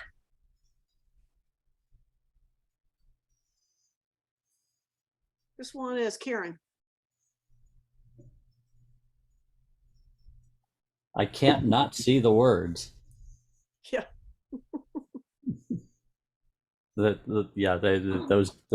The giant words are too much. Yeah. And they're almost in focus where everything else isn't. So that makes it easy. And that naturally draws your eye to it to begin with, being the sharpest thing. So that's where your eye goes first. Karen, The letter was there N an is where angle your that eye you could goes have got first. this guy without the words behind him? I'm sorry, no, there No, were, it wasn't. Okay. which way there were words, but I could have taken them out afterwards. Mm-hmm. Well, let's see how well this background thing works. It's going to be, well, sort of. We could subtract some of this. You actually could have subtracted the subject. Yeah, that's true. I don't know if it would, it's so blurry though. I don't know if it would be able to handle that. Well, don't mistake blurriness for camera movement. Yeah, Mm. well, but I don't mistake it, but the AI may. Okay, gotcha. I don't, it's just trying to come up with, Yeah, I mean, that just darkens it a little bit. that's a big help, Lynn. Yeah. Actually, that's better. Yeah. And you just could really darken up the letters. I would just take a brush and make those all black. Well, I don't necessarily think you have to take them completely out. Right. They're just not, you darken them down a little bit more and they're not going to compete for your attention. Right. Because even though they're sharper, they're a lot, they're dark now and your eye's going to go to the bright part, which is in this now, the bright part is where you want the eye to go. Right. So that's what I use the background, this new background mask that they've added. This one is Jan's. Mm. This almost looks like it was painted. Yep. Watercolor effect. Yeah. Mm. That's a Pep Ventosa technique there. You see how it gets all this background stuff in there, but you don't even hardly notice it because of all that movement that the camera has made around the item. Mm-hmm. Do they still have those sticks of fire dinners that they used to have there? I don't know. Robert? But I was just asking, and Jan, how many shots did you use to make this? I think there was about 12. 12 shots, okay. Yeah. Yeah. At least 12. It could have been a few more, but I literally went around the whole thing. Yeah, okay, because Bank of America is on both, it's on both sides. Yeah, so that's very Pep Ventosa. So if you look up Pep Ventosa, you'll know this is technique. I love it. This is beautiful. Jan, was it fun? It was like one of my first tries. I saw that and I thought, oh my gosh, this is perfect. I gotta try I think this. this round is perfect for that technique. Mhm. Yeah, it was a lot of fun. Roundish.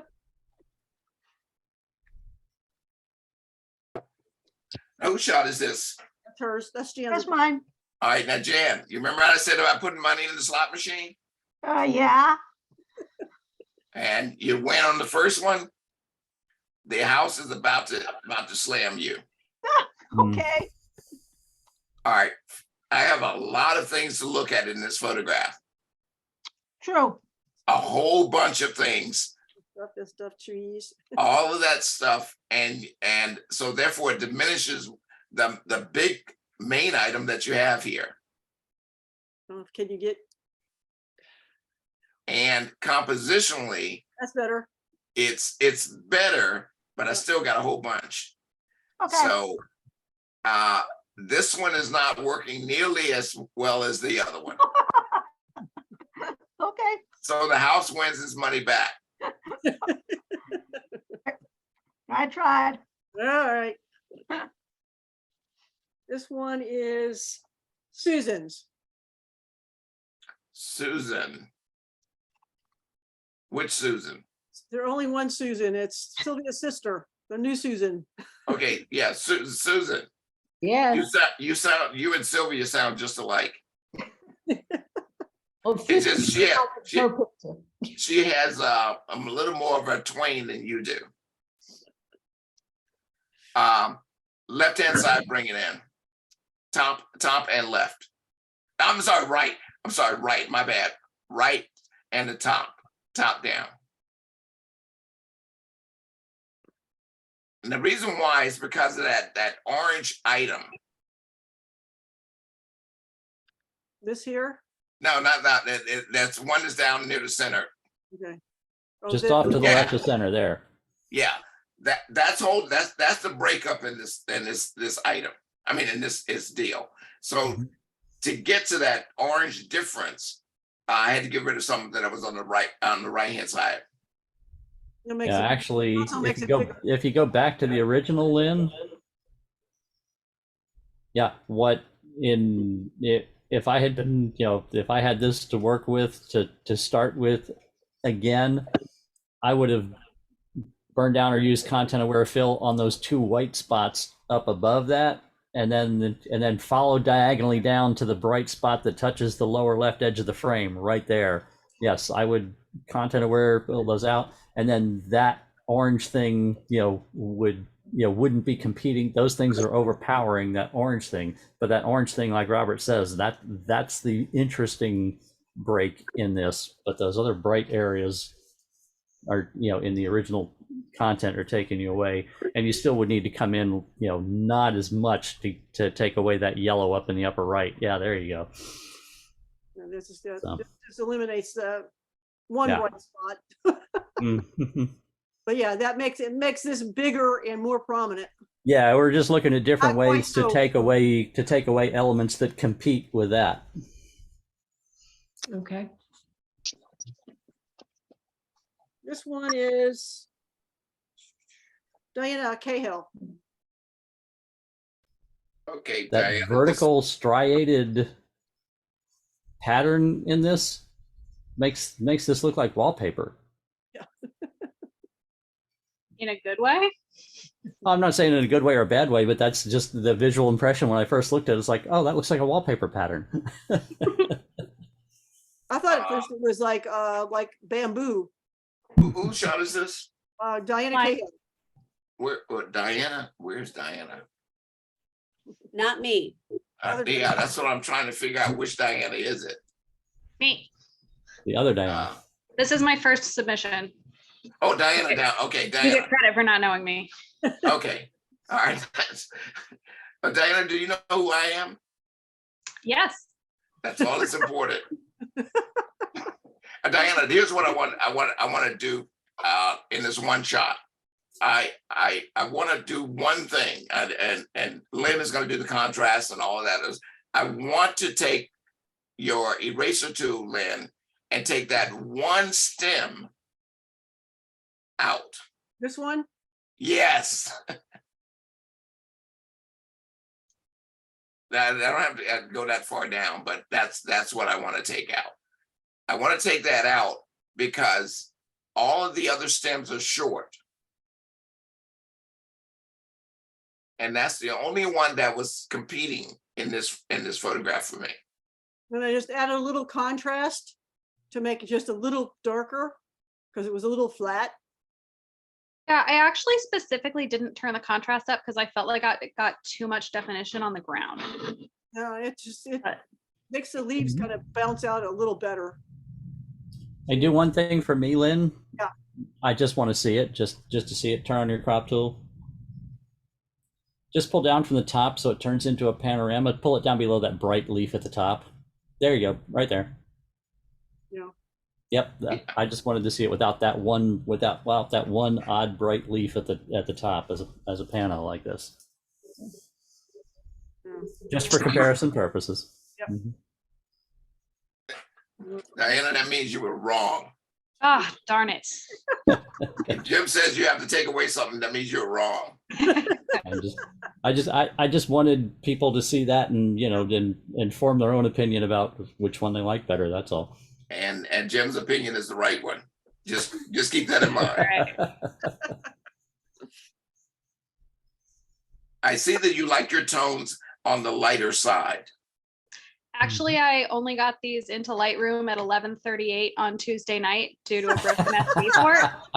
So this is what you got. Okay. I don't feel so bad, Lynn. I got it in earlier. 5 minutes? Yeah. She was last. I was absolutely last. She actually wasn't.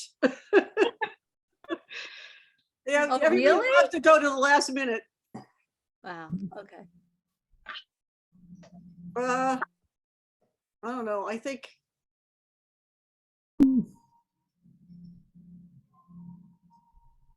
that's better.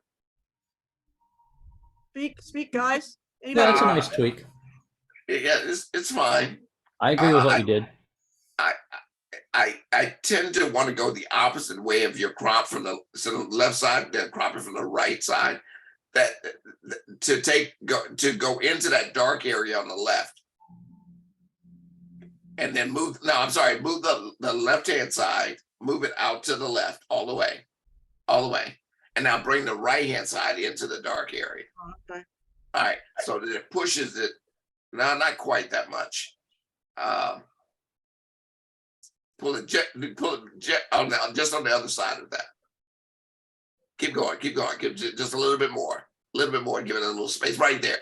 Okay, now that kind of pushes it over just a little bit for me. That I have a little more space on that left-hand side, which I find it to be a bit more balanced for me. Because there's two dark ones over here and one big dark one over here. Right, but but the fact that they're all dark and it's flanked by lightness. Right.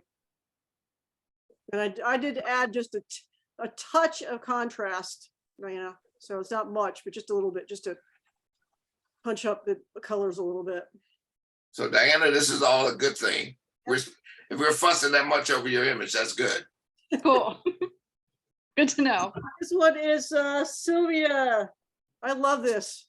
Sylvia. Too. Yeah. Sylvia. Yes, I'm here. So you were in a drone, right? No. Certainly looks like it. I was standing in my backyard. Wow. It's beautiful. I have a pond in my backyard, and these birds in the mornings fairly early, and I'm looking more west, and the reflected sun is on the pond and the trees, and the birds fly over in flocks in the morning, and I'm usually out there with my long lens at a 3200 sec per second, 1 to 3200 shutter speed, trying to get the birds sharp. And then I thought, well, hell, this is better. This is more fun. Yeah. That is the cool thing about doing these ICMs. It's just a lot of fun. Yeah. And in this case, it's just beautiful. It's so beautiful that your sister Susan is somewhat jealous. No, she's not. If you saw the look that she was giving every time it was complimented, gosh, she was giving the roll of the eyes like, oh. She always get compliments. She's always doing great. This would go with our hospital decorating theme. I was about to say the same Wouldn't thing. that go That could perfect? be in the same lobby with the other With picture. Lee Wen's shot, absolutely. Yep. No, once we fix Susan's shot with the mountains, and this one would go. That one could go next to it too. Yep. Thank you. Thank you. This one is Valerie's. Oh, Valerie. Valerie's here? Yep. Valerie. Yes. You are on top of the world. She figured this This one is out. this is gorgeous. I like that shot very much too. Yeah, you can just see the boat, just see it, the mast. Mhm. My mom picked it up, the pictures. I had something different. She goes, no, that one's the one. And I said, Your Mom, and mom then gets an A+. Your mom is right. Yeah. Valerie, And Valerie, you've been around all this time, and no matter how much in life you get, your mom is always right. what other genre is this a good example of? Minimalism. Absolutely. cool. Sorry, you Valerie, can't this do it is again. just off the chain. Well, thank you. I appreciate it. Well, now, Valerie, I appreciate it. Yeah. Mhm. You need to print this one and put it on your wall. For I sure. was trying to figure out how to do it. It took me a while, and then finally I used my the time value Uh-huh. and moved it as I used it, and I did it for a lot of shots, but this is one of the ones that I like the most. There you besides- go. A lot of shots. That's what Lynn was talking about. A That's what lot of ICM is all shots. about. It's taking enough and taking many, and you're going to find one in there that you just can't live without. So, yep. And the one thing is about this ICM is that everyone is an original. Yep. Nobody can copy what you did. Ever. Thank you very much. This is Leslie. Leslie, you recovered on the next shot. And why is that? Well, look at the composition. Look at how the white leaves the page at the bottom. Mhm. Everything falls down toward the bottom, and the only real definition you have is leaving the page. There's a great triangle within this composition with a point cut off at the bottom. Yeah. Hear that, Les? You still awake? Les left. Les left. Okay. Next. This one I love. Yeah, Wow. it's recovered. Mhm. Yeah. This is beautiful. The colors. Oh my God. Yep.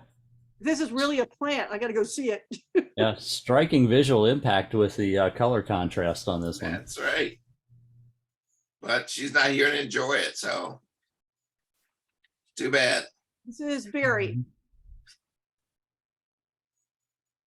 Barry, Yes, I'm here.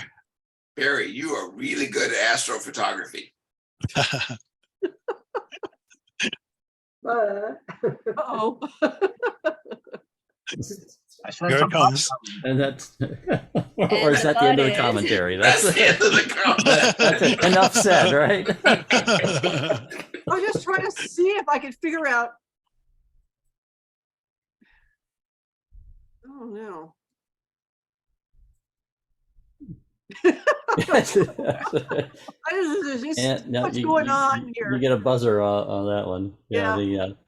That drawbridge Yeah. is just kind of killing it. Yeah. Yeah. So Barry, I do see the stars in the sky. There's one, there's one, there's one, there's one. Right. And There's just too much going on here. Barry, but on a serious note, right now, here's what's happening. You are still rigid in your thinking. And in order to do ICM, you have to really let go of definition and the thought of everything being straight, everything being perfectly aligned, and all the detail. You got to let go of it in order to do this and be successful at it. I agree with that. I was thinking the same thing as I'm looking at a lot of these other more abstract images. And it's hard. It's hard. It's hard. I am very analytical. Yeah. Yeah, this is- hard when And you it look is through really all that against everything it's against my so- nature. Yeah. Yeah, this is precision ICM. Yeah. Exactly. Maybe it's minimalist ICM. So that's what we have. Barry, you're starting to let go. Yep. It just needed still more. It's moving in the right direction, but it still needs more movement. Yes. Yeah, the little, see how short this line is? That's Yep. way too short. And let's see, 1/3, what, 0.3 of a second? Yeah, that's kind of short for an It's not so much at the time is that he's not moving. Yeah, He's not moving, letting go. So Barry, as part of your therapy the next couple of weeks, let go.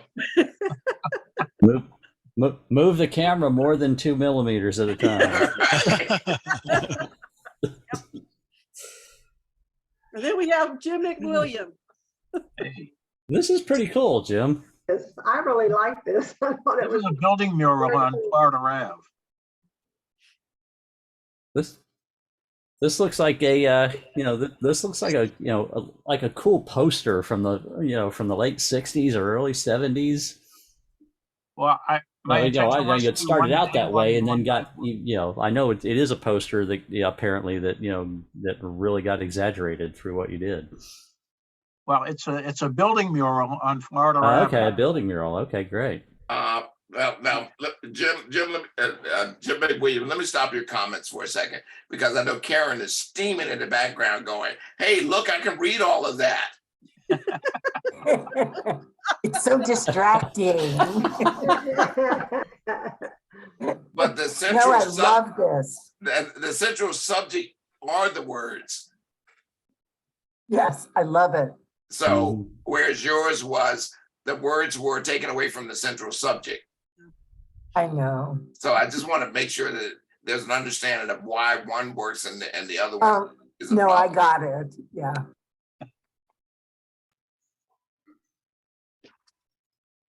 I'm gonna defer to Sylvia and tell me your thoughts on this one. I like it. But my first impression was, that I liked it. If I start to look at it more, I could point out some distractions. I don't know about the white going through the red. But overall, I actually thought it was a pretty cool image.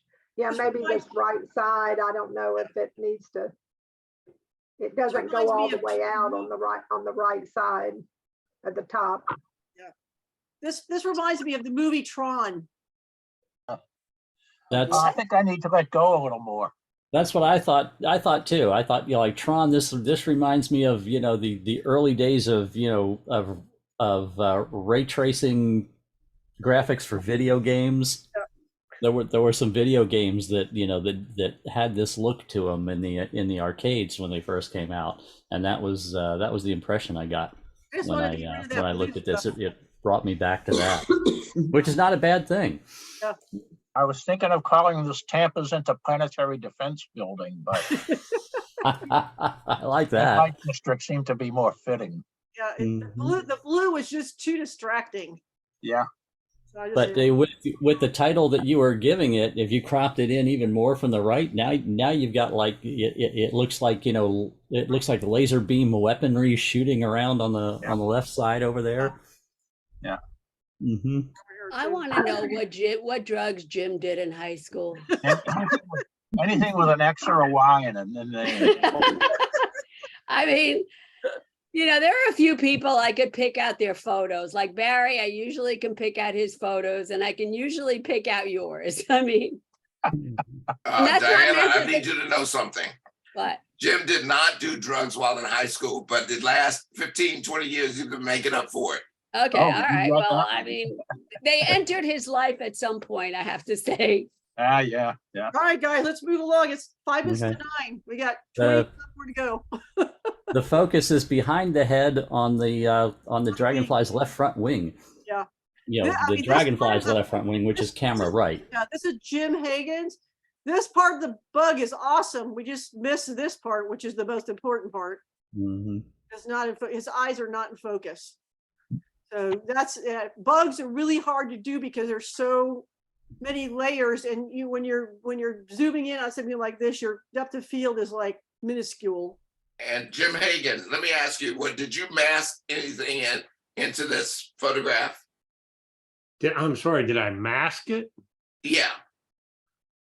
No, I didn't mask anything. I was using a 500 millimeter lens, and it muted the background completely. But yeah, I knew that the eyes were a little, just a little bit out of focus. I could see the hair on his legs and all that stuff. But these guys are like Lynn said, they're tough to get. Yes, they are. Yeah, they're always hard. I asked about the masking because behind the eye and on the spine, there's a little white something right there. And I was wondering, and also on the legs as well, it looks as though something was masked in. No, I didn't. I honestly didn't do much at all to this photo. Like I said, I think it was my 500 I took this with, and It is a 500 millimeter lens, yeah. Yeah, and it was just out on a piece of grass in the back of the yard. Mm-hmm. This one is Jack's. The orange highlights look kind of odd to the point where there's areas in the orange highlights where there's like no details there. It's almost like a graphic element. It almost doesn't look photographic. There's across the top of the arch, and even on that piece of wood in the foreground up underneath there's I think you're cropped in now, Lynn, but yeah, look, see there, that piece, that orange right there on that piece of wood, it goes so intense that it looks flat orange, almost like it's been painted in with a Photoshop brush, even though we know it's not, but it looks flat, just a flat, no tonal gradation almost in certain areas of that orange. It looks strange. I'm surprised to see this because on my monitor, it looks totally different. Now, either I've got to recalibrate my monitor, where this thing looks so flat, I would have never submitted this thing. It has no contrast whatsoever in many places, and it needs more contrast. However, Gotta be the Lynn, monitor. if you recall, this is the one that I had over 200 megabytes, and I had to send it to you by WeTransfer. Yeah. And I don't know if that's the culprit, but now it's coming back to life as you just enhance the contrast there. But there's a lot of detail that's in this, and it's all missing. And you can see what happened as soon as you put the contrast. Now you see some gradation inside of that arch. This is a totally different picture. I'm not trying to make excuses. I'm just simply saying I'm never going to use WeTransfer again because I think that's what screwed me up. And my monitor is not that bad. I mean, I calibrate it all the time with Spider. Do me a favor, Lynn. Yeah. Hit the letter I for me and let me see what the what it's showing for the resolution on this. 56. Huge. That's not that big. Go to 100%. Tell your Lightroom to go to 100% and go to one of those and go to the arch where the orange areas are or something. Or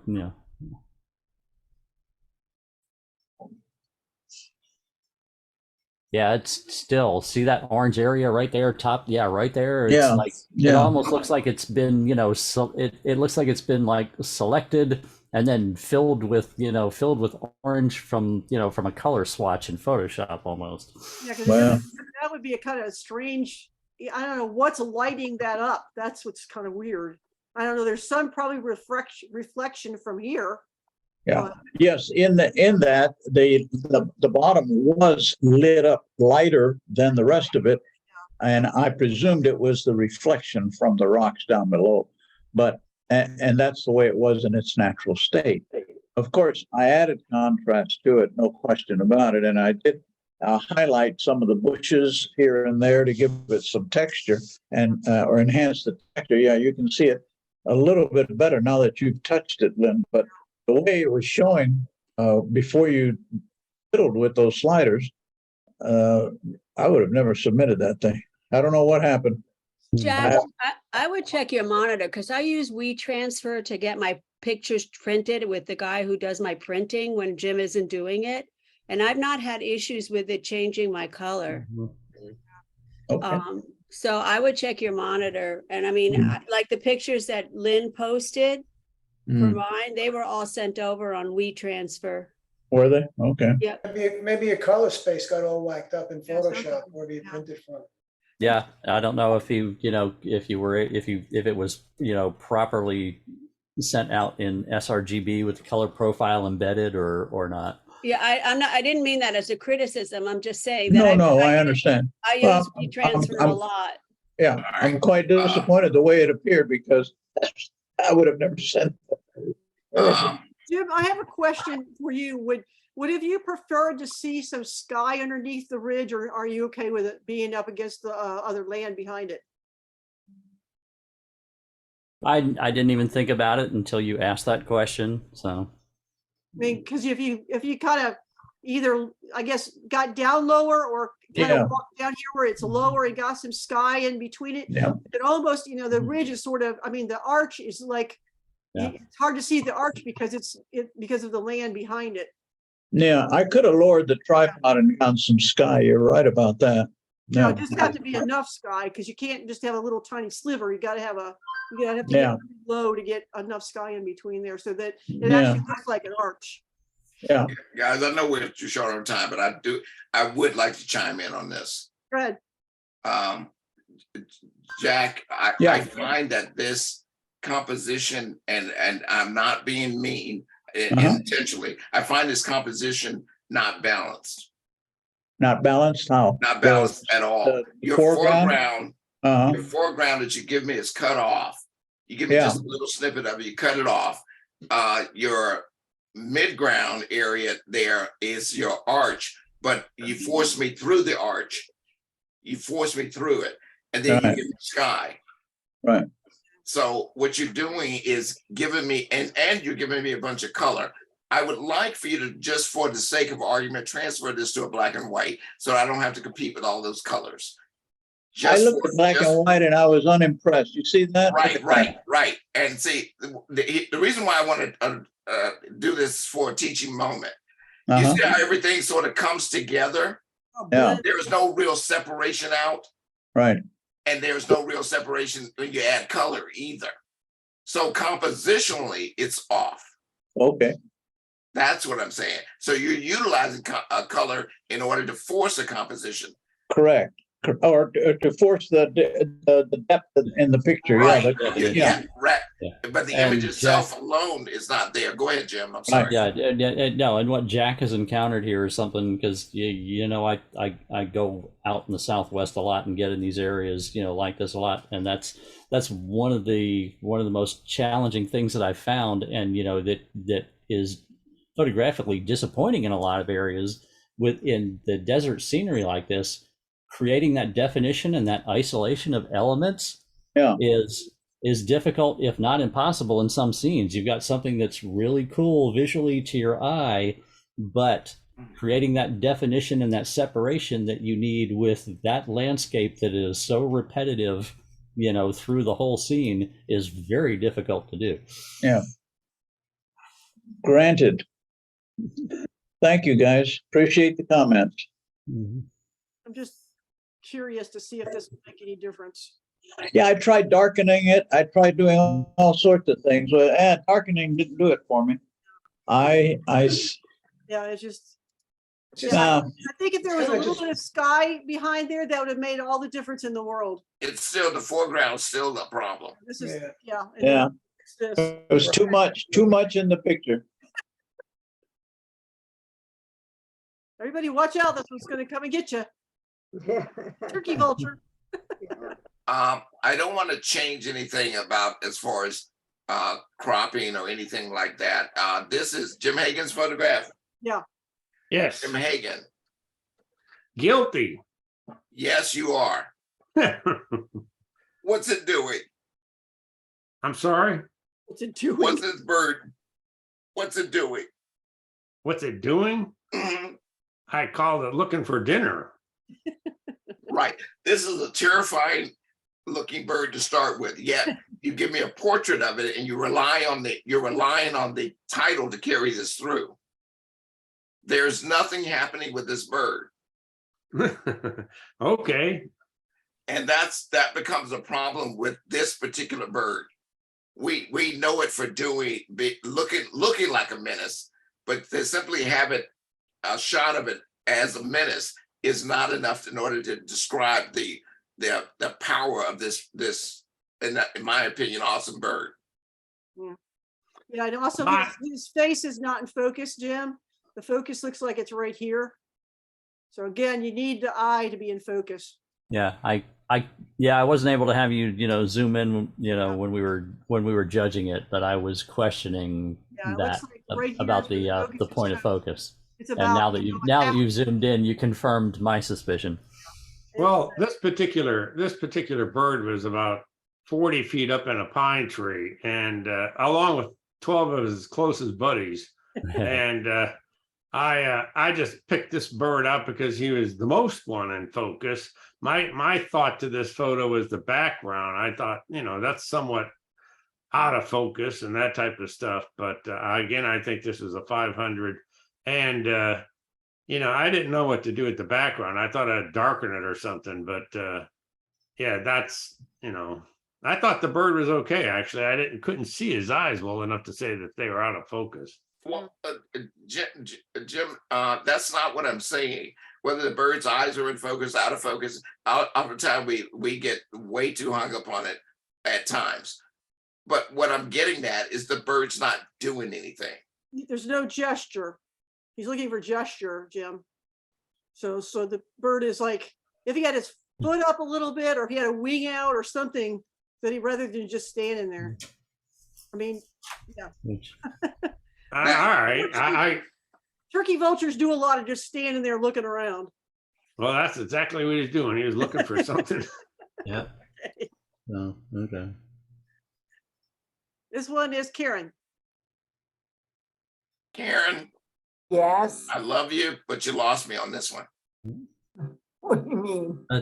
Except for the title with the 3 exclamation points, I wouldn't have looked at this image and thought bacon other than as an afterthought. So sometimes you do really, really well, but when you fall, and I'm being as light as I can on this one.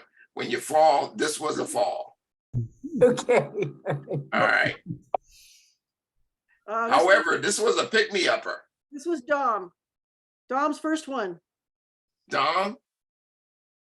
No, he's entered before. Dominique?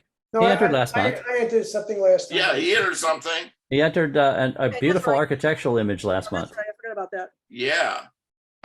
Very, very sensitive eye you have there. Thank you. I wish I could say more. I was on my hands and knees for 45 minutes taking that bugger. Hopefully you didn't get any poison ivy. No, this was on a trail in the community I lived in. They had walking trails around lakes and whatever, and I was always looking for the big landscape.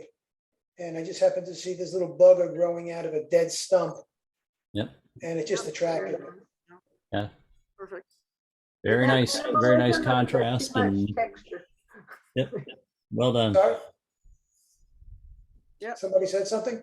I just wondered, I was gonna ask Jim, is that minimalism or is there too much texture in the back for it to be? This is borderline. That's pretty Yeah, borderline. yeah. Yeah. Okay. This one is Sherry Kelzinski. Jerry, tell me why you whiten the eyes as much as you did. Especially the the inside of her left eye. Wow. Yeah. Yeah. It's a little scary. Well, Yeah, there's it's wax skin and just that piece of the eyeball, doesn't match any part of the rest of her eyes at all. That's you can't stop looking at that piece of the eyeball. Yeah, the skin is a little bit too soft looking. It's wax museum skin. working on portrait photography is.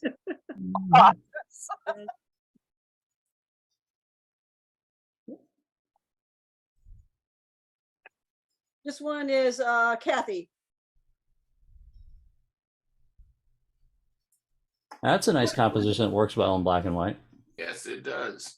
Just a little over exposed here. Can I make a comment about it? Sure. Go ahead. Yeah, I was just gonna say, there's so much there that so much you can do with. And you could make that really, really pop, and it just, Yep. it's a beautiful shot. There's just a lot. And I absolutely agree. This even you could spend a lot more time refining this image. Yep. This is like it's like a great starting point for an image that could really be well refined. Mhm. I've spent a lot of time on it already. Yeah. When do you know how to stop? When you're happy with it. Yeah. Yeah. But This is Kathy. This is your image. Yeah. Kathy, well, you asked a very important question, and that question is, when you have something that you can do so many different ways, you purpose it and repurpose it depending on where it's going.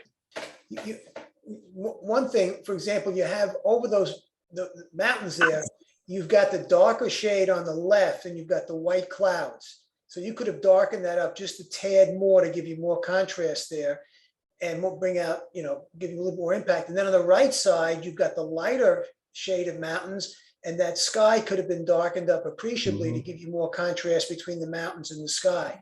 Yeah. I mean, yeah. You could. I love black and white. I always did. And I just look at this and I say, wow, what a picture.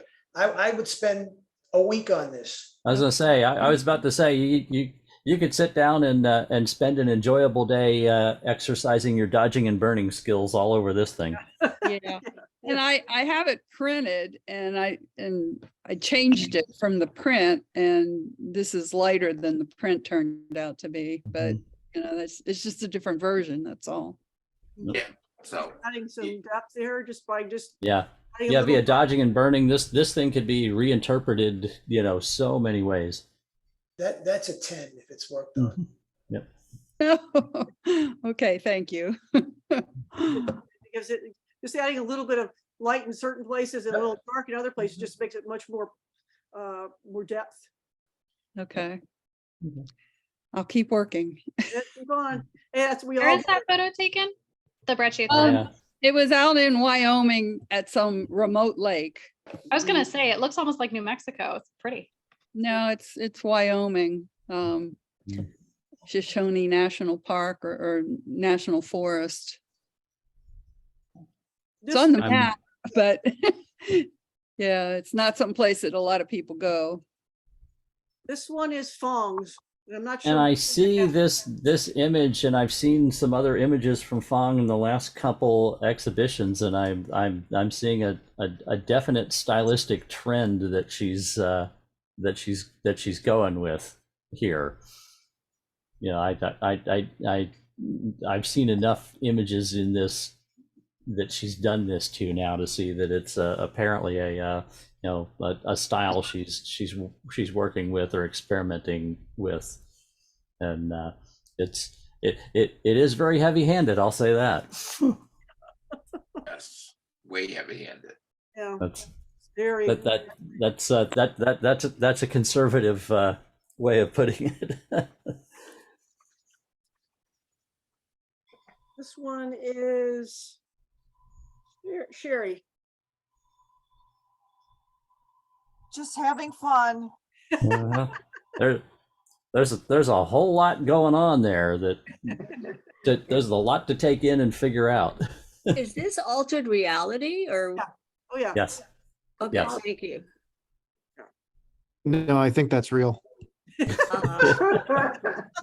been hanging out with Jim. Jim McWilliam might. I think was it's just real. gonna say that, yeah. You knew where I was going, Jim. Halloween. Yep. There was a photographer in the 70s, I think his name was Escher. He used to do stuff like that in the darkroom. if you can Yeah, believe it. yeah, I remember. Incredible. And he got paid for it. Jerry, I want you to think about composition. And right now, you got things just stacked on top of things. So we need to work on arrangement. There is a diagonal flow in this that's broken up by the enlarged ghostly image of the of the girl, up above and to the left. But without that there, and maybe without so much of the dark building having up there. But there's from the moon to the subject through the building, there is a diagonal flow that you could work around it and do more with that. Okay, now I'm going to give you, Sherry, a no. All right, enlarge the moon for me. All right, you see how that bird goes into the moon? He's behind it. All right, you see where it is? Yes. Okay, you have now intersected with that moon, which now the moon does not have its own space. Yeah. Okay. The bird should be in front of the moon. And if it's going to be in front of the moon, it needs to be on the moon, not touching the moon. Yeah. Okay. Yeah, because now that it looks like the bird is behind the moon, and we know birds can't fly behind the moon. True. Did you ever see the controversial Peter Lick image that had the full moon in it that that he claimed was for real? And people are saying, okay, well, if it's for real, why is the moon in front of the clouds? Yeah. It's a little hard to do. Those are space clouds, don't you know that?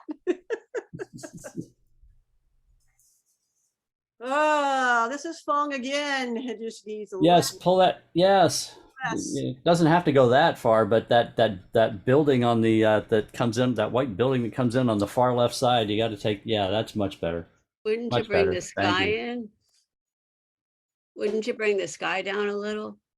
No, the sky is Not the sky is necessarily. fine. You know, it's especially with the, you know, with what that imagery denotes and is about. It's actually, you know, conceptually good to have additional much sky sun. above that. It's the foreground that needs to be brought up from the bottom. Because I Yep, mean, that's what it's I all say. in the center. There That's you what I go. was. There, right there. There it is. Yeah, That's it right there. right. Because the building was right in the center, and that's a no-no. Mhm. I like the reflection Yes. of the sky in this window. That's kind Yeah, of yeah, this is very nice like this. Yeah, there's some halos and some weird things related to that, you know, heavy-handed processing, but this one works a lot better than the, you know, than the other one we saw. It's a, you know, this one almost gets into, you know, a well, you know, a painterly effect in a good way. This one is Sylvia's. Susan, you're about to be vindicated.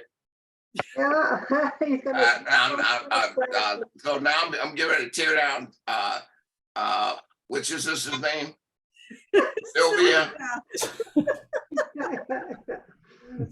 Sylvia. Yes.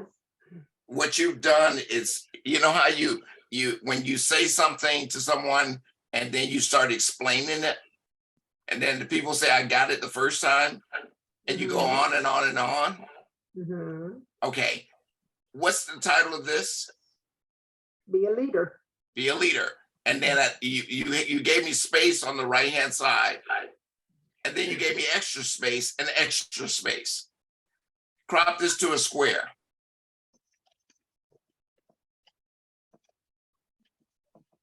Now move it over. Come back, and give me just a little bit out. Give me a little bit of balance out of that. So, in other words, open up your square just slightly. That's good. That's good. It's good enough. Enter and then give me the letter F. It's already leading.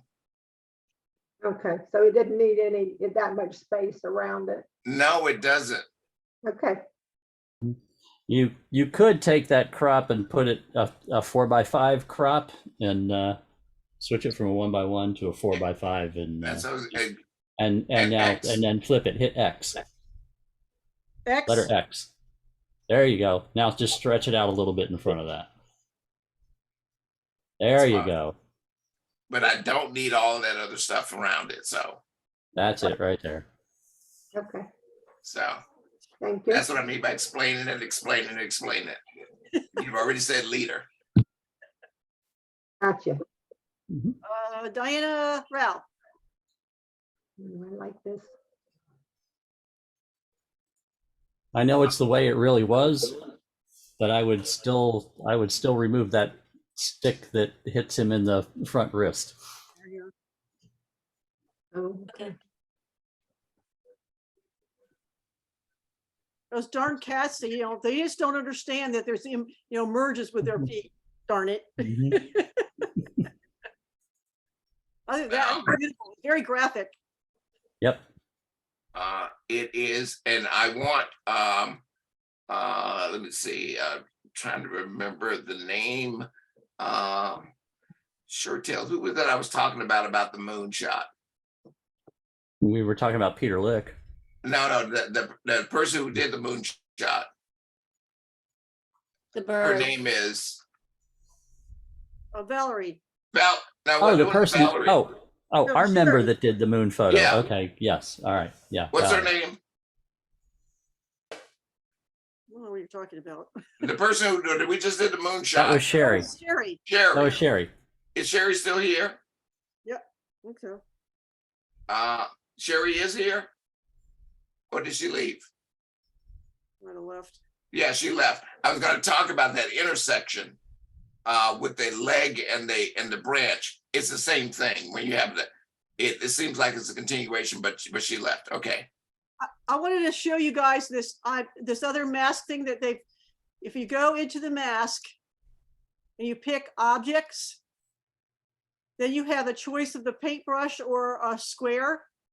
And if you just go over your subject, Don't take it. I don't think I'll do it with his tail because I'll have to do it again with the tail, with a bird, with the cat.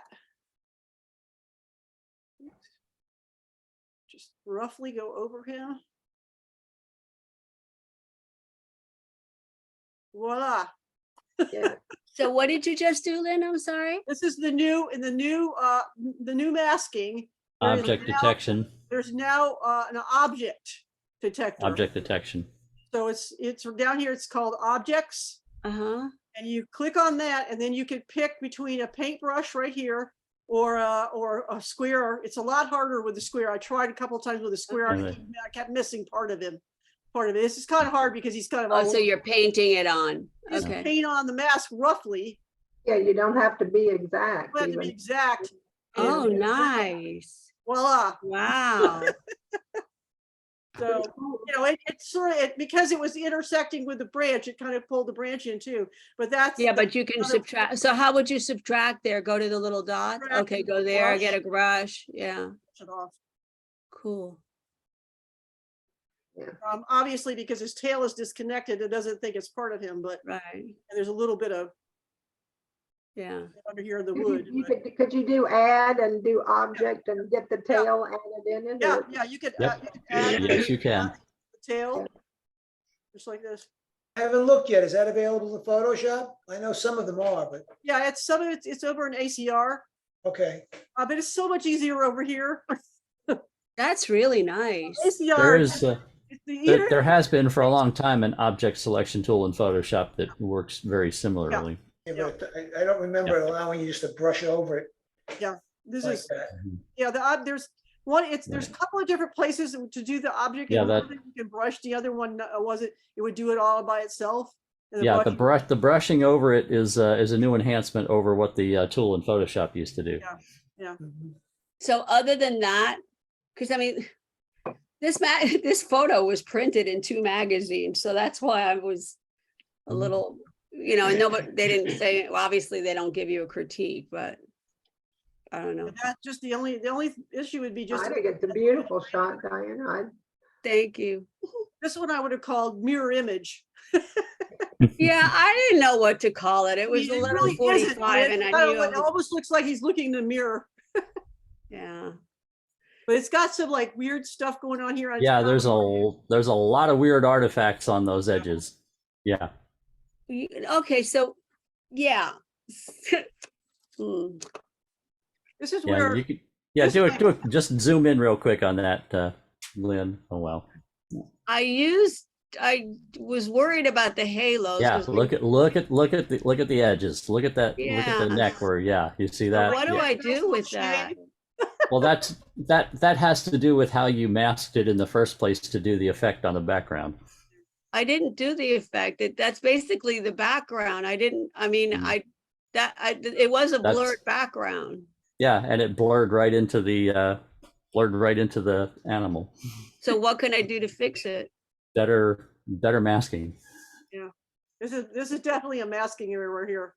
Oh yeah, So you can can I- see. You would can, I be yeah, you able can a stroke clone? there, and yeah. Would I be able to clone some of that in there? You need to go back to the original image and just rework it. Oh Yeah. crap, no. 'Cause, yeah, it's just. I'm Yeah, sick this- of this these is- guys. This is too far gone to fix. Okay. I mean, you don't forget, you now have this background mask You who, what, where? right here again, back where we were a minute ago, before they've added background, select background. Before you had to select the subject and then reverse it or invert it. Now it has a select background. And then you may have to, this one actually did a pretty good job.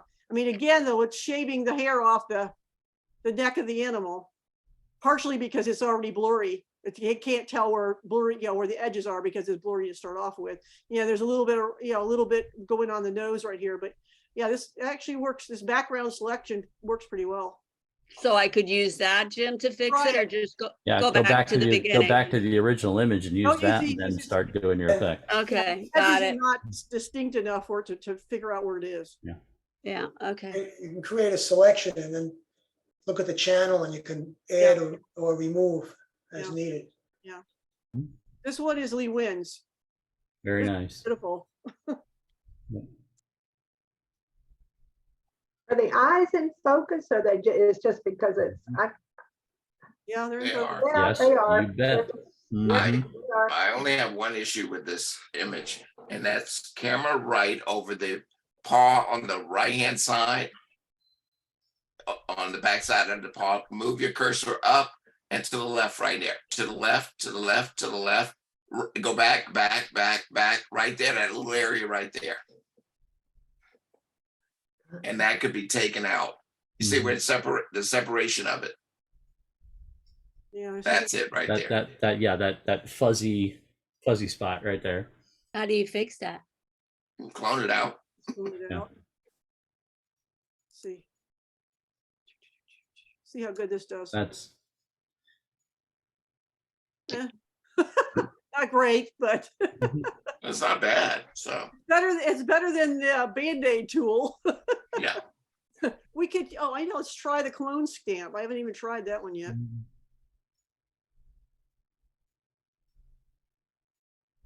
Yeah, gotta figure out a place. Move it to the right place here. I did a pretty good job. Yeah. Yeah. That's it.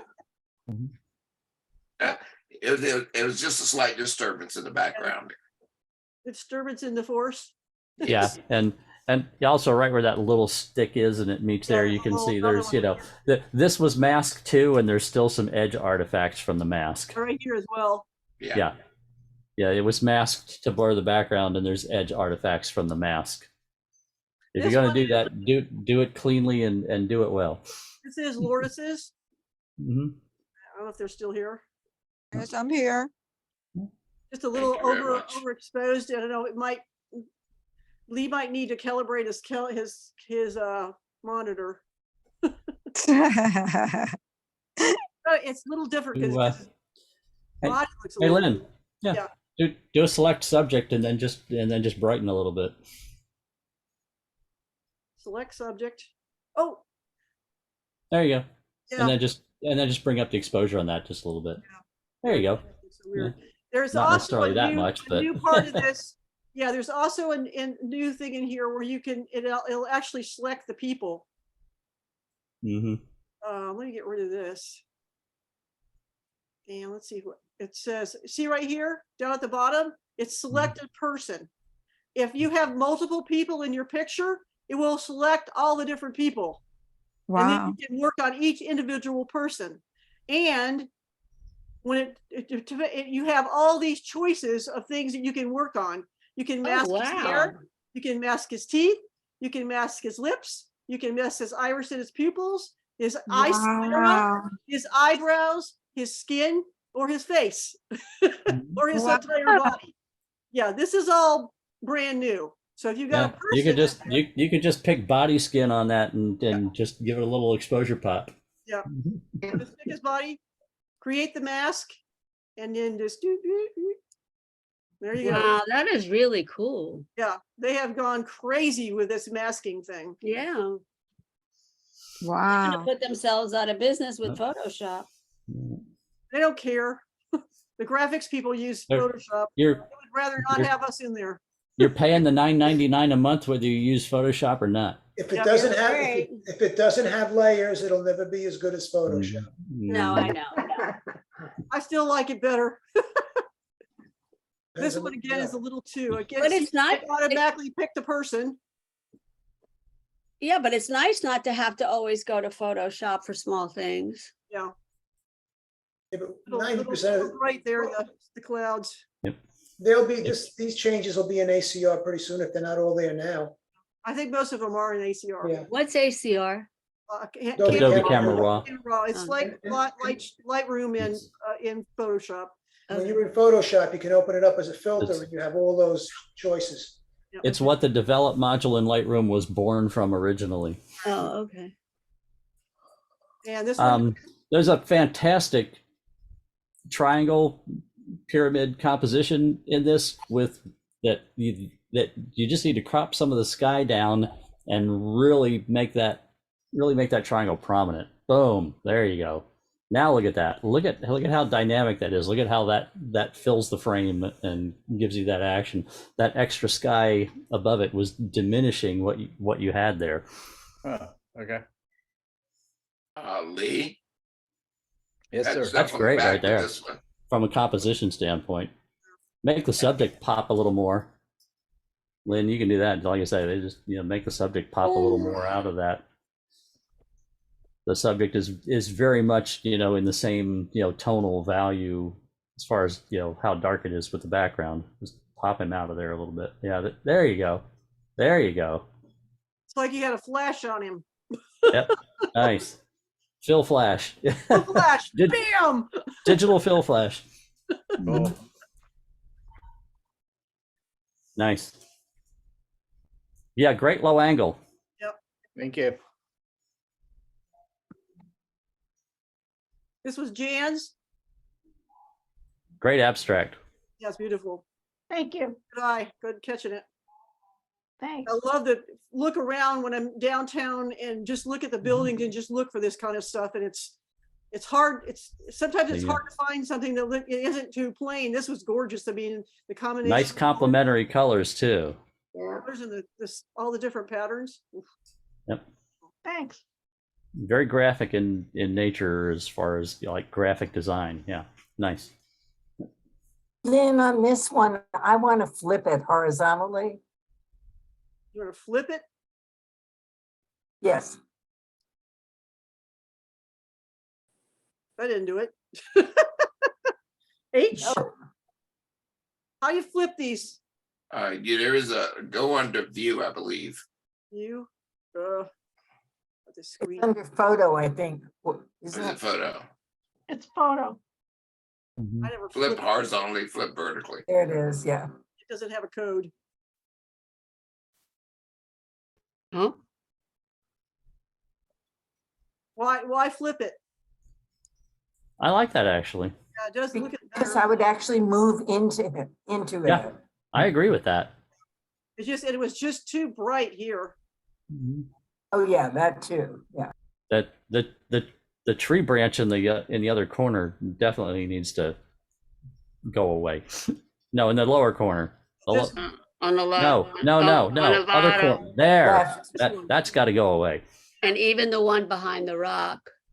Whose shot is this? Mine again. New Diana. Diana? Diana. Yeah. Now, I have a problem with this shot. Only one? I see the action. It's your subject. Your subject's not quite there yet as far as having a dynamic. The hand is, the opposite hand is in the pocket. He's pulling out something. He's pulling Right. out. Correct. Correct. Talk pocket. Pull out what? Pulling out a stake. Yeah, it's either chalk or his pocket for his Yeah. And that's my problem. It no longer is about him climbing. It's about what's in his pocket. Really? Absolutely. I'm 100% with Robert on this one. Yeah, but he's pulling out powder for gripping his hand. Yeah, but that's the point. I don't know, and I'm spending way too much time trying to figure out which one of the things he's pulling out. That's what we're all looking at is, what's he doing with his pocket? We're missing the point of, hey, this guy's, hanging up there on this big rock. We're more focused on, hey, what's he doing with his arm? Why is he in that awkward position? He's reaching in his pocket. What's he doing? Maybe I don't think that's what some of us are looking at. I think we've divided the rock climbers from the non-rock climbers. Yeah. And he's also got an itch. I do. So one of the things that I did struggle with on this image is I feel like the image of the climber, he doesn't pop out from the rocks enough. But if I then darken the rocks, then they're too dark compared to the background. Yeah, I'm just trying. Yeah, I see what you're saying. It starts to look unnatural. What time of day was so this? It much looks like light it's a, and dark here that's The whole image can come down. What Yeah, time this is probably like 2 o'clock in the afternoon. yeah, is because what that's what it that looks like. like. Yeah. Yeah. But then you lose the cool perspective into the distance. I'm just trying to figure out how to make it look. I don't know. Diana, I really want you to see what I'm trying to point out. No, I understand what you mean, that that reaching into the bag is distracting because you are more focused on his action than you are on the scene. And when that happens, that means that if you shoot 40 shots of this, let's just say you're down on it. The scene itself, you've already got that covered. But now it's about being compelling about his muscles and his climbing and all that stuff that goes along with it. So where would where would you want his hand to be? Let's say his hand was reaching for the next. I was about to say, if stretching, reaching, yep. Yeah, this looks For a like rock. this looks really Waving. awkward. I mean, it's interesting at one side, but it's also a very awkward position. It's kind of like a bird with his head kind of turned in a weird. Right, and so what you have between the reach and the pocket is you have a helmet. Yeah. And the helmet is missing the whole action on. If that hand is coming up in some sort of way, that helmet wouldn't be straight up and down, it would be turned. Yeah. Yeah, So it's a very weird position. that's what I'm talking about. That's my point that I'm making. And in this case, that's about it. in this case, you've set up the scene. It's just that the action is not complete. Yeah. And Diane, I want more from you. Okay. I mean, I took about 250 photos of this climb. So Then go back and bring me look one that works. I will. Yeah, for sure. For sure. You're on the track. You're on the right track. You just got to get the right moment. Yeah, like I said, it's just anytime there's any kind of motion going on, you got to kind of look at it and make sure you're not putting the creature, whether it's human or other, in a strange position that makes them look weird. And, you just don't want them. You don't want that. That's not shouldn't be your intent, I would think. And I'll say that's what happened to me. I was like, that guy is really contorted in an awkward position. Why? And I was like, oh, because he's digging in his pocket. And that took me away from, oh, he's doing this really cool thing on a rock. Yeah. And this isn't justification. The reason that I picked this shot instead of the others is because it has his knee and his leg mirroring the edge of this cliff going out on the vertical climb. Well, which I mean, I hear that it's not working, but that was the reason that out of the images, that's the one. This is the one that I selected. Okay. Yeah. On to the next one. This image is so real to start with. Why not bend that pole? Make the pole bend over. Yeah. Scarecrow hanging on a pole. It's actually a dummy. Yep, I get that. Way. The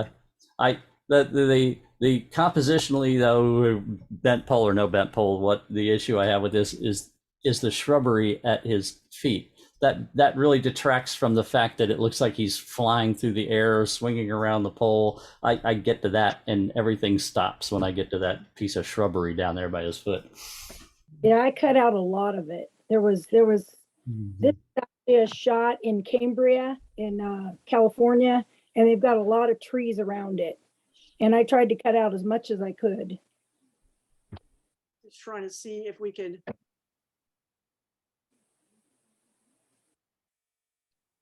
It was actually a foggy day. Well, I'm making it foggier by That helps. reverse It dehazing. helps. It definitely helps. That way the bush isn't quite so prominent. So I just took the dehaze and went the opposite direction that we normally do. Which is now add haze. Add haze, yeah. It's hazing instead of dehazing. Yeah, that makes the everything look a little less prominent in there. Yeah, so that makes it a little better. That's about what the picture was like before I added some. Cool idea, though. I started this tonight's comments out by saying it's just an opinion. And I really want you to know that based on this next shot. Okay. Okay. Let's see if Robert wants to do what I want to do. Well, Rods. yeah, as far aside from exposure, contrast, and all those other things, I want to know why there's an abrupt stop at the top. Probably because there was a lot of stuff up there, because look at all the branches and stuff. That's Right, right. So therefore, this composition is not working when you have an abrupt stop like that because of the things that are happening above it. So it needs to be recomposed. Thank you, Lynn. like Thank that. you so much. And by recomposing the shot to a shot and not just cutting out something, you have a much better composition. Did we see that? Mhm. Yep. Jim, I know you see it. Mhm. I was talking Yes. about the author. And yeah, and there you go, Lynn. It's Rod, Yep. and I don't think Rod's here. Okay. Just a Yeah, little that bit, lightening up that- in the water.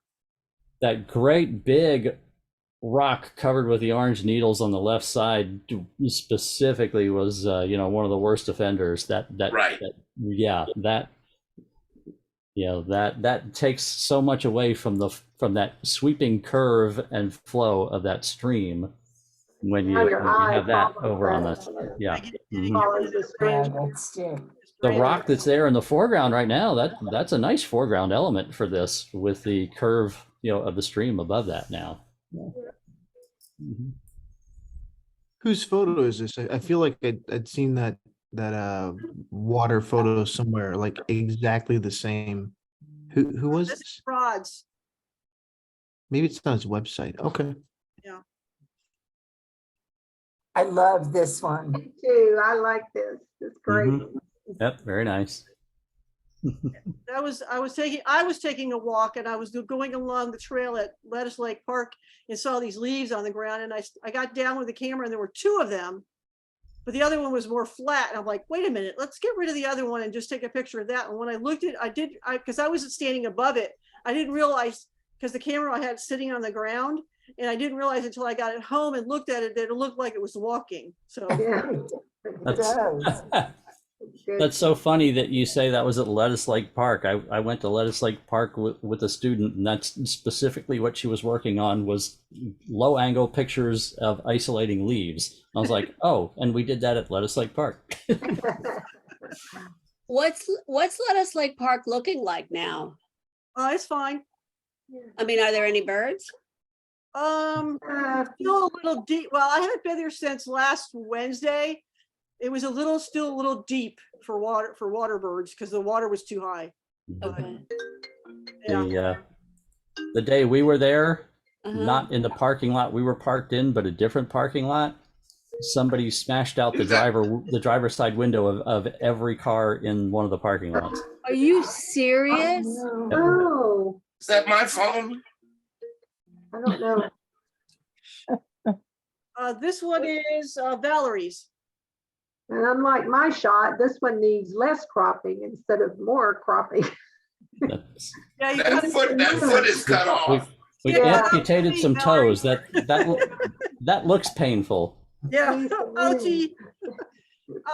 Even when they're in the water, you need to make enough space to account for their legs. To imply where the feet would be. Right. So yeah, definitely don't chop off their feet. I mean, if you can't, then do something like that. But that looks weird too. So yeah. Mm-hmm. Yeah, just got to be careful with birds about their feet. It's the bird shot itself is very nice. He just needs some room. Yeah, though that water is a very nice background for that. Yeah. I had shots of this flying and sitting, and I sat there probably for about 40 minutes watching this bird, trying to get it to fly. Great blue herons, they'll stand there and fish for an hour. They always, I always lose it. And definitely don't bother them too much. Yeah.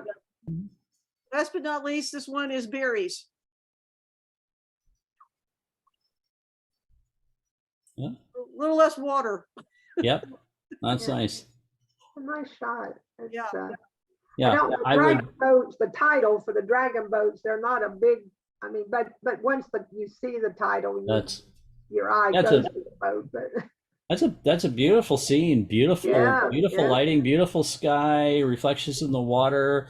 If this were me, I tell you what I would do, because that disturbance in the water on the left is visually disturbing. I would go in Photoshop and content aware fill and just make that match the rest of the water, because that keeps drawing my eye from what otherwise is a gorgeous scene.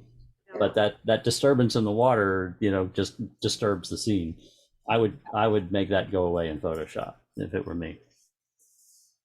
I really like the choices on the amount of saturation. A lot of times the nighttime shots just kind of overpower. Yeah, that one's a job for Photoshop. You're going to get it kind of in the ballpark, ugh. It's kind of weird looking, but hey. Yeah, that's a weird looking water. Not even. yeah, that's a job for Photoshop. But That's it, guys.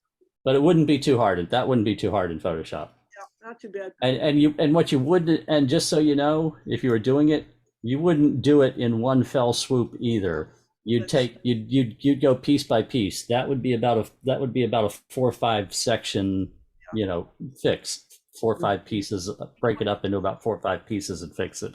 Don't try and get it all in one fell swoop. You're going to have issues. Yeah.